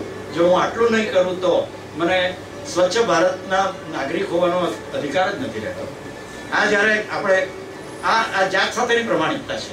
અને આવું કરનારાઓ સંસ્થાઓમાં ટ્રસ્ટીઓ તરીકે જેમની પાસે લાખો રૂપિયાનો કે કરોડો રૂપિયાની સંપત્તિ હોય છે તેવા લોકોની પાસેથી પ્રમાણિકતાની કેટલી બધી અપેક્ષા હોય છે સમાજને. કોઈ માણસ આવીને એવું કહે, પરમ દિવસે મારે એવા એક મહિલાને મળવાનું થયું કે જેમણે એમ કહ્યું કે મારા પતિ શહેરના પહેલા ચાર્ટર્ડ એકાઉન્ટન્ટ હતા અને અમે લાયન્સની આંખના ઓપરેશનની 1.5 કરોડ રૂપિયાનું ડોનેશન કર્યું. સીએ થયા પછી દલાલ સાહેબ ના ગયા પછી તમે આટલા બધા પૈસા આપી શક્યા? તો વાંધો નહીં હોય તો મને જણાવો. તો કે ઇટ વોઝ વેરી સિમ્પલ. એ માત્ર શેર બજારમાં રોકાણ જ કરતા, એક પણ વખત એમણે લેવેચ નથી કરી, નો સટ્ટાબાજી, માત્ર ને માત્ર લોંગ ટર્મ ઇન્વેસ્ટમેન્ટ કર્યા. એને જે 10-10 રૂપિયાની લીધેલી હતી તે વસ્તુઓ 5-5, 7-7, 10-10 હજારની થઈ. અને જતી વખતે એમ જ કહેતા ગયેલા કે આ આપણા પૈસા જ નથી, એને તો સમાજને પાછા જ આપશે. 80 વર્ષના એ બેને એમ કહ્યું કે મેં 1.5 કરોડ રૂપિયા લાયન્સની આઈ હોસ્પિટલ માટે આપ્યા, 61 લાખ રૂપિયા મેં સિવિલ હોસ્પિટલમાં માત્ર ડાયાલિસિસ માટે આપ્યા. તમે જુઓ, પેલા સીએ જ્યારે શેર ખરીદ્યા હશે ત્યારે એને ખબર રહી હશે કે એનું સત્કર્મ, પણ આજે એ બે જગ્યાઓ પર દલાલ સાહેબના નામની તકતી છે, જે એનએમ વેપારીની કંપનીમાં રવિન્દ્રભાઈ વેપારીના કરતા પણ 10 વર્ષ મોટા હતા. મિસ્ટર ટી શું કરી શકાય છે પ્રમાણિકતાથી? અને તો આજે આપણે જો આ કાર્યક્રમમાં આ પુસ્તકની વાત કરતી વખતે એ દલાલ સાહેબને યાદ કરીએ છીએ. સો આપણી આસપાસ આવા લોકો છે અને લોકો એમને જ યાદ કરે છે. એ યાદ રાખજો. લોકો જે લોકો તમારા પૈસા ખાઈ ગયા છે તેને ખરાબ રીતે યાદ કરે છે. બીજા લોકો એવું કહે છે કે વેપારી માણસ હતો, પણ કે આ સરકારી ઓફિસર હતો કે આ તો નેતા હતો. આવું જયારે બોલે છે ત્યારે તમારા માટે ઘસાતું આવે છે, જ્યારે એને બદલે કે માણસ પ્રમાણિક હતો. એ પોતે તદ્દન સામાન્ય લગર વગર જીવ્યો, પણ જે લખ્યું કમાલનું લખ્યું. આપણે બલદેવ કાકાને યાદ કરીએ છીએ, બલદેવ મોડિયાને કે મનોહરલાલ ચોકસીને જ્યારે કવિ તરીકે યાદ કરીએ છીએ ત્યારે આપણે હંમેશા આપણા મનની અંદર આ લાગણી છે કે અંકલ પાસે ગયા હોય એટલે તો મારા આ વિધાનું જીવનભર યાદ રાખીશ. મનોહર કાકાની પાસે એમ કે કાકા તમે બધાને પેલી કુંડળી જુઓ કે હાથ જુઓ તો બધાને માટે સારું જ બોલો. તો કે એવું નરેશ એવું છે કે મારી પાસે આવે ને તો એની કુંડળી બદલાઈ જાય. એનું સારું જ હોય તો જ મારી પાસે આ સારા માણસની તમે એની પોતાની જાતને પરનો આત્મવિશ્વાસ જુઓ. અને મુકુલના પપ્પા વી રિમેમ્બર એમ, આપણે અહીંયા દર વર્ષે એમના નામના એવોર્ડ આપીએ છીએ, પણ એ માણસો આજીવન આપણને યાદ રહેતા હોય છે. હરેશભાઈ, પ્રમાણિકતા માટે મોરારજી દેસાઈ હંમેશા નૂરાનુસાને યાદ કરેલા પાર્લામેન્ટમાં જી કે જાઓ તમે પ્રમાણિકતા જોઈ હોય તો અમારા સુરતમાં જોઈ આવો. That is it. ઇવન ખુદ મોરારજીભાઈ, મેં અત્યારે કશેક વાંચ્યું કે ઇટ ઇઝ ઇન પાઇપલાઇન. અત્યારે ગુણવંત શાહ સાહેબે લખ્યું કે અમારી પાઇપલાઇનમાં છે, માટે અત્યારે કેવું ખૂબ વહેલું છે. પણ ગુણવંતભાઈ એવું કહે છે કે મેં નરેન્દ્ર મોદી સાહેબને જે સૂચનો કર્યા છે એમાં એક સૂચન કર્યું છે કે મોરારજી દેસાઈનું સન્માન થવું જોઈએ. સુરતના એરપોર્ટને એમનું નામ આપો. પ્રક્રિયા લાંબી છે પણ બિલકુલ મારા ધ્યાનમાં છે. જી, તો આ વાત બતાવે છે કે તમારા પક્ષની કે તમારી સાથેના માણસોની સરકાર નહીં હોય તેવે વખતે પણ તમને લોકો યાદ કરે. એક ચર્ચાપત્રી એનો વિરોધ કર્યો છે. એ મને એમ થાય છે કે એના નહીં હોય, પોતાના વિચારો, એના પોતાનો વિચારો હોય છે. પોતાનો વિરોધ કહેવાનો મુદ્દો તો જ એની ચર્ચા થાય ને. તમે જોઈ કોઈ ખોટું જ નથી, લોકશાહી પ્રક્રિયા છે. પણ કહેવાનો મુદ્દો એ છે કે એક અંગ્રેજીમાં સરસ કહેવત છે કે the victory is achieved from the midst of your rivals. તમારો રાઇવલ આવીને કહે કે ક્યાં વાત છે જનકભાઈ, આ યાર વાર્તા તો અદ્ભુત લખી તમે, ત્યારે જનકભાઈની વાર્તા સરસ. હું કપિલ દેવની પાસે જઈને અમે હરીફાઈમાં સાથે હોય ત્યારે કહું કે કપિલ, જજને જે કહેવું હોય તે પહેલો નંબર તો તારો. શું નાટક કર્યું છે, મારી આંખમાંથી આંસુ આવી ગયા, યાર ક્યાં વાત છે. તો જજમેન્ટને આ બધી સ્પર્ધાઓના વર્ષો વીતી જાય ત્યાર પછી પણ હજી આજે અમે એક સરખા મિત્ર. એ એમ કહે કે ના તને કેવું લાગ્યું તો કહેજે, હા પેલું જજ વાળું ઇમ્પોર્ટન્ટ નથી, કારણ કે તારા ઉપર હું વધારે ભરોસો કરું છું. ધીસ ઇઝ સમથિંગ, આ રિલેશનશિપ છે જે લાંબા સમય સુધી રહે છે.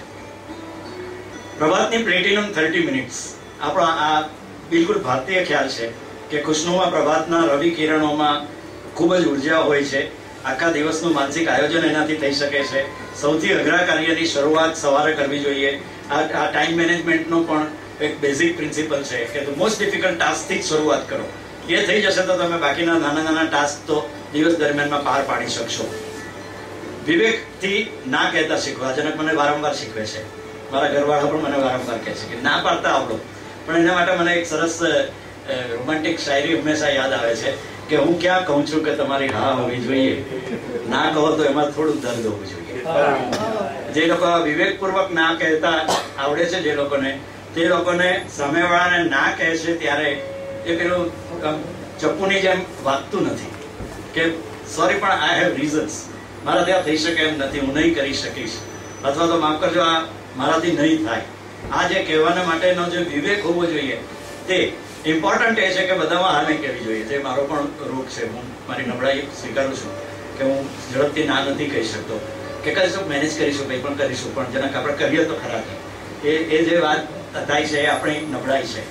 અને આપણા ઘણા પ્રશ્નો ના ન કહેવાને લીધે ઊભા થાય છે. Thank you sir. આપણે ના નથી કહી શકતા એના લીધે આપણા ઘણા પ્રશ્નો છે. અને જાણવા છતાં પણ ના કહેવાના બદલે ખોટી રીતે હા કહેનારને તો ભગવાન બચાવે. તમારા પ્રોગ્રામમાં હું આવીશ, ચોક્કસ જ આવીશ. કેટલાય લોકો એવા હોય છે કે વચન આપવામાં દરિદ્રતા રાખવી જ નહીં, જેને જે હોય તે હા કહેતા જ રહ્યું. ક્યારે કેટલું થશે ભગવાન જાણે, કે આપણાથી જેટલું થાય, પણ કોઈને તરત ના કહીને શું કામ એને નિરાશ કરવો. આ આખી વિચારસરણી વિચિત્ર છે. કારણ કે લોકો તમે કરેલા 7 કામો યાદ નથી રાખતા, તમે જે એક કામ નથી કરી શક્યા તેમને યાદ રહી જાય છે. અને આપણા બધાનો જ આ અનુભવ છે. અને ના કહો પણ વિવેકથી કહો. દોસ્તો આ એવી વાત છે કે એમણે યાર મેં પહેલા જ કહ્યું કે તમે પ્રમુખ બનો, પણ એમણે ના પાડી. અને વાત સાચી નીકળી કે આ સંસ્થામાં એ હોત ને તો એ પણ બદનામ થાત અને સંસ્થા પણ બદનામ થાત. એમણે ના કહી ત્યારે જ આપણે ચેતી જવું જોઈતું હતું કે વોટ ઇઝ રોંગ, સર કેમ ના પાડે છે. આમ વિવેકપૂર્ણ રીતે જે લોકો ના પાડતા હોય છે એને લોકો યાદ કરતા હોય છે. એક દિવસ આનંદને માટેનો રાખો. આ લોકોએ જ્યારે આખી જગતને માટેનો જે કેલેન્ડર બન્યું તેની અંદર 7 દિવસમાં રવિવાર એટલા માટે રાખ્યો. ઇસ્લામમાં શુક્રવાર એટલા માટે રાખ્યો કે શુક્રવારે મોટી પ્રાર્થના કરવાની. ઈસાઈઓએ રવિવારે ખ્રિસ્તી ધર્મની સૌથી મોટી મોર્નિંગ પ્રેયર કરવાની. આપણા ધર્મની અંદર તો 365 કરોડ દેવતા અને 365 દિવસ આપણે તો જે ફાવે ત્યાં આખું જ વર્ષ ઉત્સવનો. કોઈ દિવસ એવો ન હોય કે જયારે આપણી પાસે ઉત્સવ કે આનંદ નહીં હોય. પણ અઠવાડિયામાં એક દિવસ આનંદનો અર્થ એ છે કે ચેન્જ યોર વર્ક. તમને જેમાંથી આનંદ મળે છે એના માટે તમારી પાસે સમય નથી એવું કહો છો ત્યારે તમે તમારી જાત સાથે પ્રમાણિત નથી. મને સારું વાંચવાનું ગમે છે પણ વાંચવા માટેનો ટાઈમ જ નથી રહેતો. આ બે વાતો એકબીજાથી વિરુદ્ધ છે.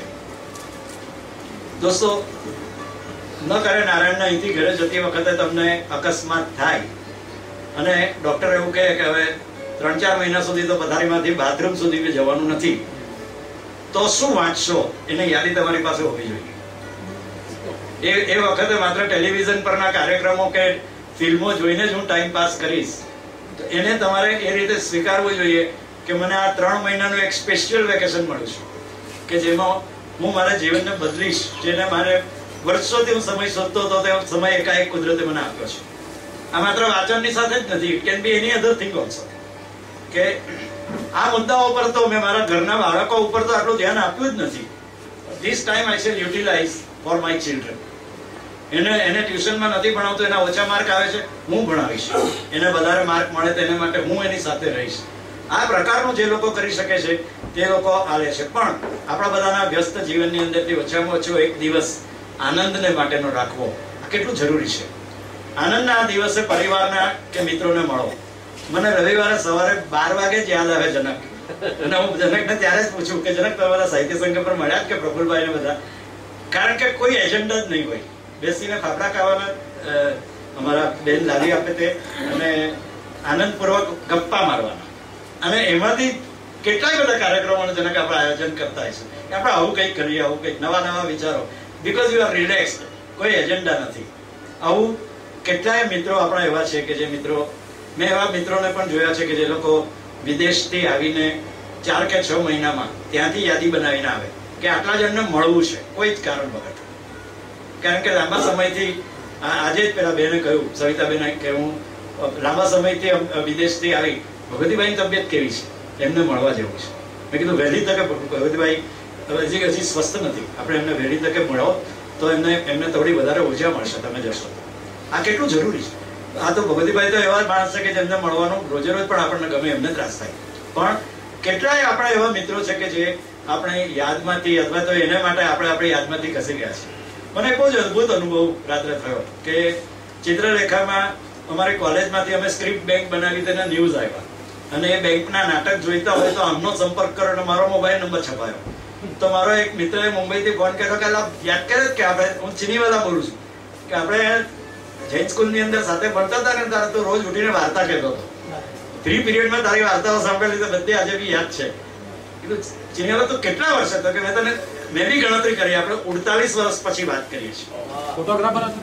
ના, એ તો અત્યારે બહુ મોટો બિલ્ડર છે. મને કે સાઉથ મુંબઈમાં 10 માળથી ઉપરની કોઈ ઇમારત એવી નથી કે જે ઇમારતને મેં રિપેર નહીં કરી હોય. મારો આટલું મોટું એમ્પાયર છે, અને મારું મુખ્ય સ્પેશિયલાઇઝેશન એવું છે કે ઇમારતની અંદર લોકો રહેતા હોય તેમાંના કોઈ માણસને ખસેડ્યા વગર બહારથી જે આખી ઇમારતને અમે રિનોવેટ કરીએ. આ મારું સ્પેશિયલાઇઝેશન છે.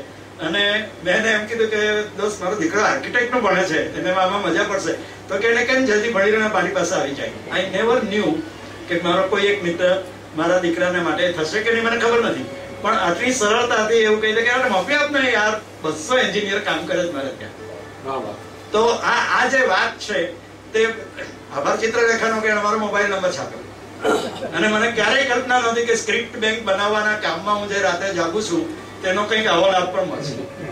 સો when you work you never know કે તમે આ શેના માટે કરો છો, ને એના ફળ ક્યાં, કંઈક સારું કામ કરવાના માટે તમારો સમય, તમારી શક્તિ, જે કંઈ પણ યથાશક્તિ આવડત છે તે મૂકવી જોઈએ. અને ઇટ રિયલી એમાંથી જે આનંદ મળતો હોય છે. સો આ આનંદ કેટલાક એમણે જે રોબિન શર્મા સાહેબે ગણાવ્યા છે તે કે જીવનમાં તણાવ વગર સિદ્ધિ મળતી નથી, અને આપણે બધા જ તણાવમાં જ જીવીએ છીએ. આ તણાવમાંથી રિલેક્સ ક્યારે થવાશે? અને નિષ્ફળતા હતાશા લાવે છે, અને એ હતાશા લાવે તે પહેલા નિષ્ફળતાને સ્વીકારી લો. હારવાનું નક્કી જ છે એવી જયારે ખબર છે તો એ પહેલા સ્વીકારી લો, અને ત્યાર પછી આનંદથી આગળ વધો. Accept it. અને જે લોકો આ નથી કરી શકતા એ લોકો વધારે હતાશામાં સરી જાય છે. ગમતી જગ્યાએ ફરો, મોજ મસ્તી માણો. ફરીથી વાત પેલી જ છે કે જીવનનું મુખ્ય યાત્રાનું ધ્યેય છે આનંદ. મનની સાથે કોઠડી બાંધીને વસંતને માણો. આ એક સરસ પ્રિન્સિપલ છે જેના કે આના ઉપર લેખો લખ્યા છે. જે શબ્દો તમારા મનને આનંદ આપે છે તે શબ્દો હીરાથી પણ વધારે કિંમતી છે. જરાક વિચારો કે મને જે શબ્દો બહુ ગમે છે તે શબ્દો બધાને ગમતા જ હશે ને. આ મંચ પર જે પણ માણસે જે પણ કાર્યક્રમ કર્યો હોય, સાહિત્યનો હોય, કવિતાનો હોય, હાસ્ય ઉત્સવ હોય, ગીત ગાયું હોય, એને નીચે ઉતર્યા પછી જગદીશભાઈ કહે કે બસ મજા આવી ગઈ, શું ગાયો યાદ આજે. આટલું જયારે કહે ત્યારે મને એ જે 3 રાતના ઉજાગરા, કેટલો ત્રાસ બધું ભેગું થયું હોય તે એક જ ક્ષણમાં એમ થઈ જાય. ધ આર્ટ ઓફ એપ્રિસિએશન, કોઈકને એપ્રિસિએટ કરતા શીખવું એ પોતે એક બહુ મોટી કલા છે. અને જે લોકો આ કલા કરે છે તે લોકોને હું એમની પાસે જાઉં ત્યારે જ મારું મન અંદરથી કહેતું હોય કે જગદીશભાઈ કઈ 2 શબ્દ સારા બોલશે ને. એ અપેક્ષા કરતા અમે કરતા થઈ જાવ. અને અમિતાભ બચ્ચન કેમ કલાકાર પ્રત્યે મને ભગવાન કરતા વધારે માન છે. આ તમને સાચું બોલું, મારા દિલની વાત છે. એમણે 10 વર્ષ પહેલાની મારી કવિતા માંગી હમણાં. આજે મને હજુ યાદ છે કે this is an art of appreciation. બહુ ફાઇન લાગેલી હતી. આર્ટ ઓફ એપ્રિસિએશન બહુ જ મોટી વાત છે. અને મેં જોયું છે મહાનતમ કલાકારોને પણ એની જરૂર હોય છે. બચ્ચન સાહેબ અને શાહરૂખ ખાન એમ કહે છે કે ગુરુવારે રાત્રે હું આળોટું છું, મને ઊંઘ નથી આવતું, જે શુક્રવારે મારી ફિલ્મ રિલીઝ થવાની હોય ત્યારે. મને પૈસા તો એટલા મળવાના જ છે, પણ મારી ફિલ્મ મારા પ્રેક્ષકને ગમશે કે નહીં કાલે સવારે રિલીઝ થશે ત્યારે. એ જયારે ગમે છે, એનો રિવ્યુ સારો આવે છે કે પહેલા અઠવાડિયામાં 100 કરોડ પર પહોંચ્યો, ત્યારે મને આનંદ થઈ જાય છે કે મેં કંઈક જીવનમાં કર્યું. સો દુનિયાના મહાનતમ લોકોને પણ છેલ્લે પ્રશંસાને માટેની અપેક્ષા હોય છે.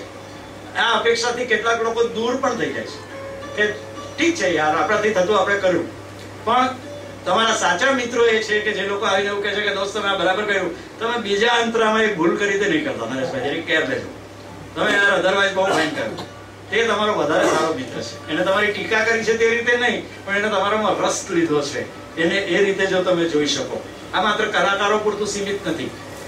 આપણે આપણી દીકરીને એમ કહીએ છીએ ખરા કે બેટા તે મમ્મીની સાથે આજે જે કામ કર્યું ને મને બહુ ગમ્યું, તું મમ્મીને આટલો સારી ખાલી સપોર્ટ કરશે ને તો તું સોનાની થઈ જશે. તું પારકા ઘરે જઈને પણ કોઈકને મમ્મીને તારી મમ્મી બનાવવાની છે, એની આ ટ્રેનિંગ છે. આટલું જયારે આપણે આપણી દીકરીને કહીએ છીએ ત્યારે it is a school of education. એને એમ થાય છે કે પપ્પા તમે ખુશ થાય ને બસ મને બહુ જ ગમ્યું, હું કાલથી મમ્મીને વધારે હેલ્પ કરીશ. આ જો આપણે કરી શકીએ, it is art of appreciation. એ અંગત જીવનથી માંડીને તમામ બાબતોમાં બહુ જ જરૂરી છે. અને આપણે, મારો અનુભવ છે, ભારતીયો કોઈકની વખાણ કરવામાં સૌથી વધારે કંજૂસ છે. એની સરખામણીમાં વિદેશીઓ તો વાર તહેવાર અરે ક્યાં વાત છે, વન્ડરફુલ, ક્યાં વાત છે. આપણને એમ થાય કે આપણે શા માટે આમાં કંજૂસ બનવું જોઈએ? તાળીઓ પાડવામાં, કોઈને એપ્રિસિએટ કરવામાં, કોઈ કે કંઈક સરસ ફોટોગ્રાફ ફેસબુક પર મૂક્યો હોય તો ખાલી વાહ લખવામાં, એને માટે આપણે લાઈક કરીએ એના કરતા માત્ર વાહ શબ્દ લખીએ કે ક્યાં વાત છે, બહુ સરસ દિલીપભાઈ શું કવિતા લખી, દિવસ સુધારી દીધો. આટલું કહું તો દિલીપ ત્યાર પછી 1 મહિના સુધી રોજ કવિતા લખે.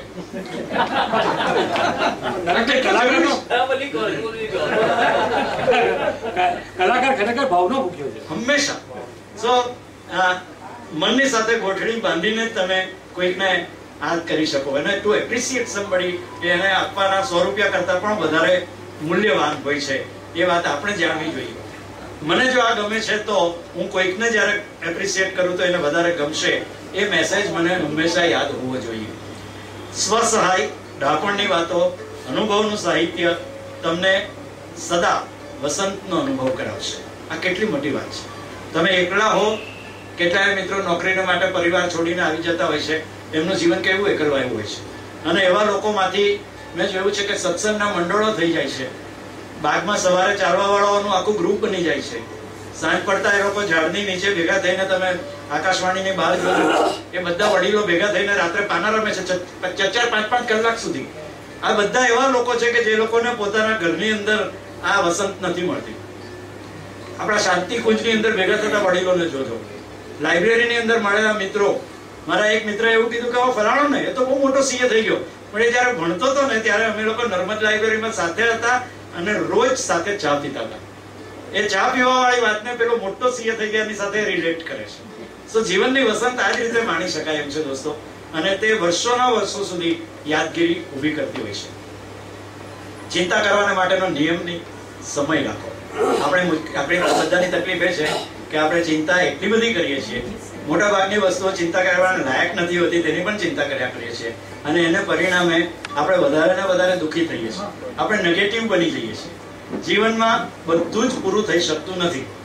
અધૂરાની ચિંતા થાય છે, પણ તે ચિંતાને માટે તમારો બધો જ સમય ખાઈ જાય એ ખોટું. એને બદલે એક સ્પેસિફિક ટાઈમ રાખો. આ લેખક એવું કહે છે કે તમે રાત્રિનો 30 મિનિટનો સમય એવો રાખી શકો. જરૂરી નથી કે રાત્રિનો સૂતા પહેલાનો જ હોય, પણ તમે એકલા મંથન કરી શકો કે મારે આટલા પ્રોબ્લેમ હજી ટેન્શન વાળા છે, મારું આટલું કામ બાકી છે, મારી દીકરીને માટે હજી મારે એક સારો છોકરો જોવાનો બાકી છે, 4 જણાના માગા આવ્યા છે, એમાંથી મારે કઈ બાબત પર કઈ વસ્તુ પર ધ્યાન આપવાનું તેના ઉપરનું કામ બાકી છે. હું બિઝનેસમાંથી આના માટે સમય કાઢી શકતો નથી. એકલાપણું પોતાની જાતની સાથે રહીને અને ચિંતાને માટેનો આ સમય. પણ નક્કી કે આજે આટલું તો ચાલ ને કાલે હું આ બાબતે વિચારીશ. કટ ઇટ શોર્ટ, વાર્તા પૂરી, બીજો સીન શરૂ કરો આનંદનો, અને પેલી ચિંતાની 30 મિનિટનો જ પીરિયડ રાખો. આ લેખક એવું કહે છે કે તો તમે તમારા નિષ્કર્ષ પર પણ જઈ શકશો અને ચિંતા તમારા મન પર કે તમારા સ્વાસ્થ્ય ઉપર હાવી નહીં થઈ જાય. બાળક પણ અનુકરણીય હોઈ શકે છે. આ ચેપ્ટર એમણે અદ્ભુત લખ્યું છે અને તેની અંદર નાની વસ્તુઓની અંદર એમણે એકદમ સાદો દાખલો આપ્યો કે દાદા અને દીકરો સાથે ડાઇનિંગ ટેબલ પર, અંગ્રેજોની વાત છે, સાથે સવારે બ્રેડ બટરથી ખાતા હતા અને બ્રેડની ચારે બાજુ પરની જે સ્લાઇસ હતી તે એટલી બધી સજ્જડ હતી કે દાદાથી પણ નહોતી ચવાતી ને દીકરાથી પણ નહોતી ચવાતી. તો દીકરાએ બ્રેડને વાળી દીધો અને વચ્ચેનો ભાગ જે સોફ્ટ હતો તે ખાવા માંડ્યો. અને દાદાને સમજાવ્યું કે અરે યાર, આ આટલું સહેલું જો હોય તો હું ખાલી આ આજુબાજુનું કેમ કાપવું ને કેમ કરવું ને આવું કરીશ તો શું લાગશે, મારી વહુ મારે કેટલી ખીજવાશે, બધું ખોટું વિચારતો હતો. બાળકનું અનુકરણ કરો. તમે જોજો કે બાળકોની પાસે દરેક વાતના રસ્તા હોય છે. એ પોતાનો આનંદ ગમે ત્યાંથી મેળવી જ લે છે. આપણે શોક સભામાં ગયેલા 3 બાળકોને પણ ભેગા જોઈશું તો એ ભેગા થઈને રમવા માંડશે. એ લોકો they always try to find out. એ વહેતા ઝરણા જેવું છે, પાણી પોતાનો માર્ગ શોધી લે તેવી રીતે બાળક પોતાનો આનંદ શોધી જ લેતો હોય છે. એનો અર્થ એ થયો કે આપણું બેઝિક ઇન્સ્ટિંક્ટ છે, આપણી મૂળગત વૃત્તિ છે આનંદની. આપણે મોટા થતા જઈએ છીએ તેમ તેમ એ આનંદથી દૂર થતા જઈએ છીએ. જેવી રીતે બાળપણમાં આપણે વધારે હસીએ છીએ, મોટા થયા પછી હસવાના માટે થેરપી શીખવી પડે છે. આ એના જેવું છે. તો જીવનમાં સહેલા સરળ રસ્તાઓ અને વ્યવહારો અપનાવો. શક્ય તેટલા સરળ સાદગી. ગાંધીજીના શબ્દો કહીએ તો simple living and high thinking. આ બહુ જ મહત્વનું છે. જે લોકો આટલું કરી શકે છે એ લોકોને કંઈ તકલીફ પડતી જ નથી. અમારા 1-2 મિત્રો એજન્સીના એવું કહેતા હતા, LICના, કે ચાલશે, ફાવશે અને ગમશે, આવા 3 શબ્દો જો સાથે રાખીએ ને તો કઈ બહુ પ્રોબ્લેમ આવતો નથી. મુસીબતો તો આવવાની જ છે, પણ એની અંદરથી આપણે આ પ્રકારે શોધી રહીએ તો બાળકોની પાસેથી, એટલે બાળ સહજ રીતે આપણે કોઈ પણ ઉંમરે ફરી પાછા બાળક બની શકીએ અને સરળતાથી બાળકો જે રીતે એકબીજાને માફ કરી દે છે કે નાની વાતમાંથી આનંદ સ્વીકારી લે છે, એ જો કરતા આવડી જાય તો આપણું બાળ સહજ એમને એમ રહે. બુદ્ધિ પ્રતિભા કરતા પ્રેરણા વધારે મહત્વની છે. એવું કહે છે કે આપણા મોટા ભાગના નિર્ણયો આપણે બુદ્ધિથી લઈએ છીએ અને આપણું દિલ કંઈ બીજું જ કરવા માંગતું હોય છે. થોમસ એડિસન એવું કહે છે કે બુદ્ધિ અને પ્રેરણા 1% છે અને સખત મહેનત, કઠોર પરિશ્રમ એ 99% છે. અને આ લેખક કંઈ જુદું કહે છે. આ એવું કહે છે કે બુદ્ધિ કરતા પ્રેરણાનું વધારે મહત્વ છે. એટલે તમે એવા મિત્રો સાથે કે એવા જૂથની સાથે રહો કે જે તમને સારા કામ કરવાના માટે પ્રેરિત કરે અને તમે પણ અન્યને પ્રેરણા આપવામાં કંજૂસ નહીં રહો. ટ્રાય ટુ ફાઇન્ડ આઉટ કે આને કઈ બાબતમાં હું મદદરૂપ થઈ શકું. તમારા શબ્દો જ સારા વાપરવાના છે કે યુ કેન ડુ ઇટ. દીકરા, હું મારી કોલેજના વિદ્યાર્થીને કહું છું, બેટા તમને કોલેજમાં આવ્યા સુધી જો કોઈએ નહીં કહ્યું હોય તો લેટ મી ટેલ યુ કે તમારા અક્ષર સારા નથી અને તમે આટલા સારા કલાકાર છો તો તમારા અક્ષર 1 વીકમાં તમે તમારા અક્ષર સુધારી શકો.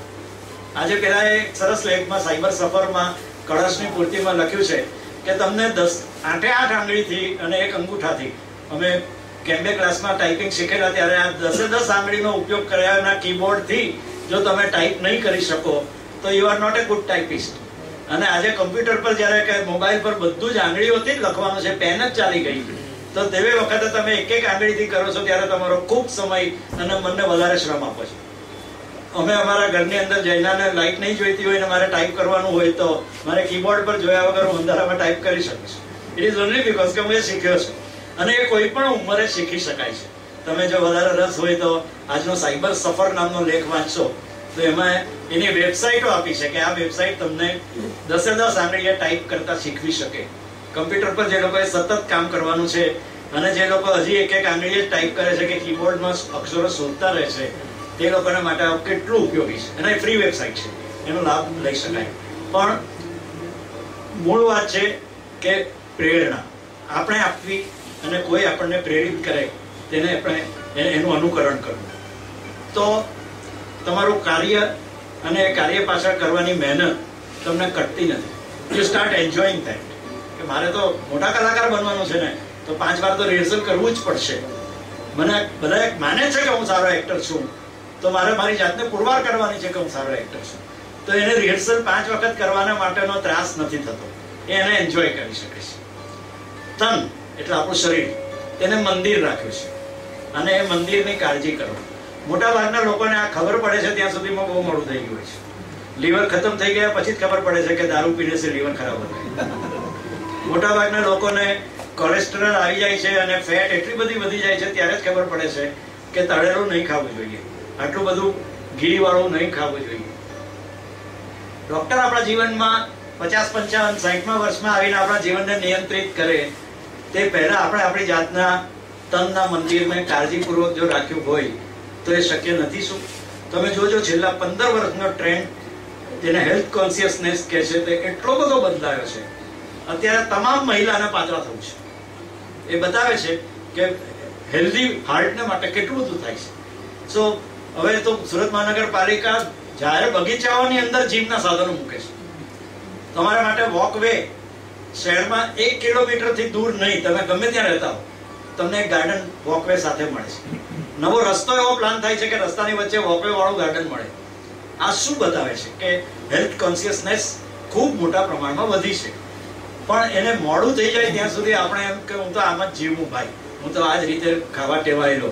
આપણે સુરતીઓ તો આવા જ આપણે આ વાતો જ્યારે પણ જમણ કરતી વખતે સાંભળીએ છીએ કે આજે ખાઈ લો ને કાલ કોણે જ હોય છે કે ડાયાબિટીક થયા પછી તો હું તો ઝાપટી જ લઉં છું, ઘરે વાળાને ખબર પડે ત્યાં. ઇટ્સ ઓકે યાર, કેટલા દિવસનું જીવન છે. ખરેખર એવું નથી હોતું, ખરેખર એવું નથી હોતું. એ ડાયાબિટીક થયા પછી તમને જે પરેજી બળજબરીથી મુકાય છે, તમે પથારીમાંથી ઊભા નથી થઈ શકતા, પગનો અંગૂઠામાં જ્યારે એક નાનકડો કાપો પડે છે એમાંથી પગ કપાવવો પડે છે, લગીને આવી જાય છે ને, ત્યારે પેલું યાદ નથી આવતું કે આ બહુ ઝાપટેલું. પણ આ મનનું મંદિર, તનનું મંદિર છે, એને આપણે જાતે જ જાળવવું પડે અને એમાં પણ આપણી જાતને એક જ જણ મદદ કરી શકે, ખુદ તમે, તે સિવાય કોઈ. મૌનનો મહિમા જનકભાઈએ સરસ રીતે આનંદ ફિલ્મને માટેની વાત આ વીકમાં જ આપણને કહી, મૌની બાબાની વાત આપણને કહી. અને મોટા ભાગના પ્રશ્નો તમે જવાબ નથી આપતા તેનાથી ઉકલી જાય છે, માનજો, મોટા ભાગના. પછી એ પત્ની સાથે ના હોય કે તમારા શિક્ષક કે બોસની સાથે ના હોય, મોટા ભાગના. અનિવાર્ય રીતે જ્યારે તમારું મોઢું ખોલાવીને નહીં બોલવામાં આવે ત્યાં સુધી તમે મૌન રહી શકો. બાળકોની સાથે, તમારા યુવાન થઈ ગયેલા સંતાનોની સાથે આ બહુ જ જરૂરી છે. આ મૌનનું મહત્વ જબરજસ્ત છે. એના મનમાં શું ચાલે છે ત્યાં સુધી તમે પહોંચી જ નથી શકતા. આપણે એનાથી ઊંધા છીએ. પેલો આવીને કઈ વાક્ય પૂછે પહેલા તો આપણે આખું પુસ્તક સંભળાવી દઈએ છીએ. એટલું બધું બોલીએ છીએ કે પેલો એમ કે બીજી વાર આની સાથે નહીં પડે, એની સાથે શેરિંગ જ નહીં કરવા. આ એક વખત એને ખાલી એવું કીધું કે પપ્પા આજે દોસ્તારો સાથે બેસીને બિયર પીધો, બહુ મજા આવી. એટલું દીકરો બોલ્યો ને ત્યાર પછી તમે આખું દારૂનું શાસ્ત્ર એને શીખવી દો તો બીજી વાર પેલો એવું કે એના કરતા પાર્ટી કરવાની, પપ્પાને નહીં ખબર પડે એવી રીતે કરે. What you lose is your son. તમારો જે શ્રેષ્ઠ મિત્ર છે એને તમે ઘરમાંથી તમે ગુમાવી દો છો. સો આ કેટલી સાદી વાત છે કે મૌનનો મહિમા. એમ શું થયું બેટા, એને બોલવા. આમાં છેલ્લે એક છે કે ન બોલ્યામાં 9 ગુણ. અને એમ કે છે કે થોરોનો એક પ્રિન્સિપલ છે કે કીડીની જેમ વ્યસ્ત રહેવું જરૂરી નથી, શા માટે વ્યસ્ત રહીએ છીએ તે વધારે મહત્વનું છે. આ થોરો એ દુનિયાના મહાનતમ અને શરૂઆતના સમયના ફિલોસોફરમાંના એક હતા. ત્યાર પછી તો અનેક વિજ્ઞાન આગળ વધી ગયું, પણ એમની જે વાતો હતી તે ગ્રીક સમયની બેઝિક વાતો હતી. તમારા આદર્શ પડોશી વિશે વિચારો. દોસ્તો આ બહુ સરસ છે. પડોશીને પત્નીની વાત નથી, પડોશીઓની વાત.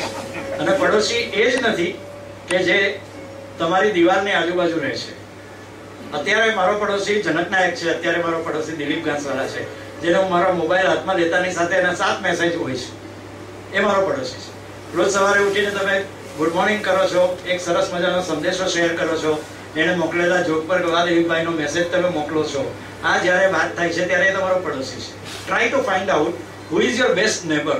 મુદ્દો એ છે તમે આસપાસના પડોશીઓને બાબતમાં તો એકદમ સાદા એના પ્રિન્સિપલ, જનકભાઈ એના પર લેખો લખ્યા છે, તદ્દન સાદો પ્રિન્સિપલ છે.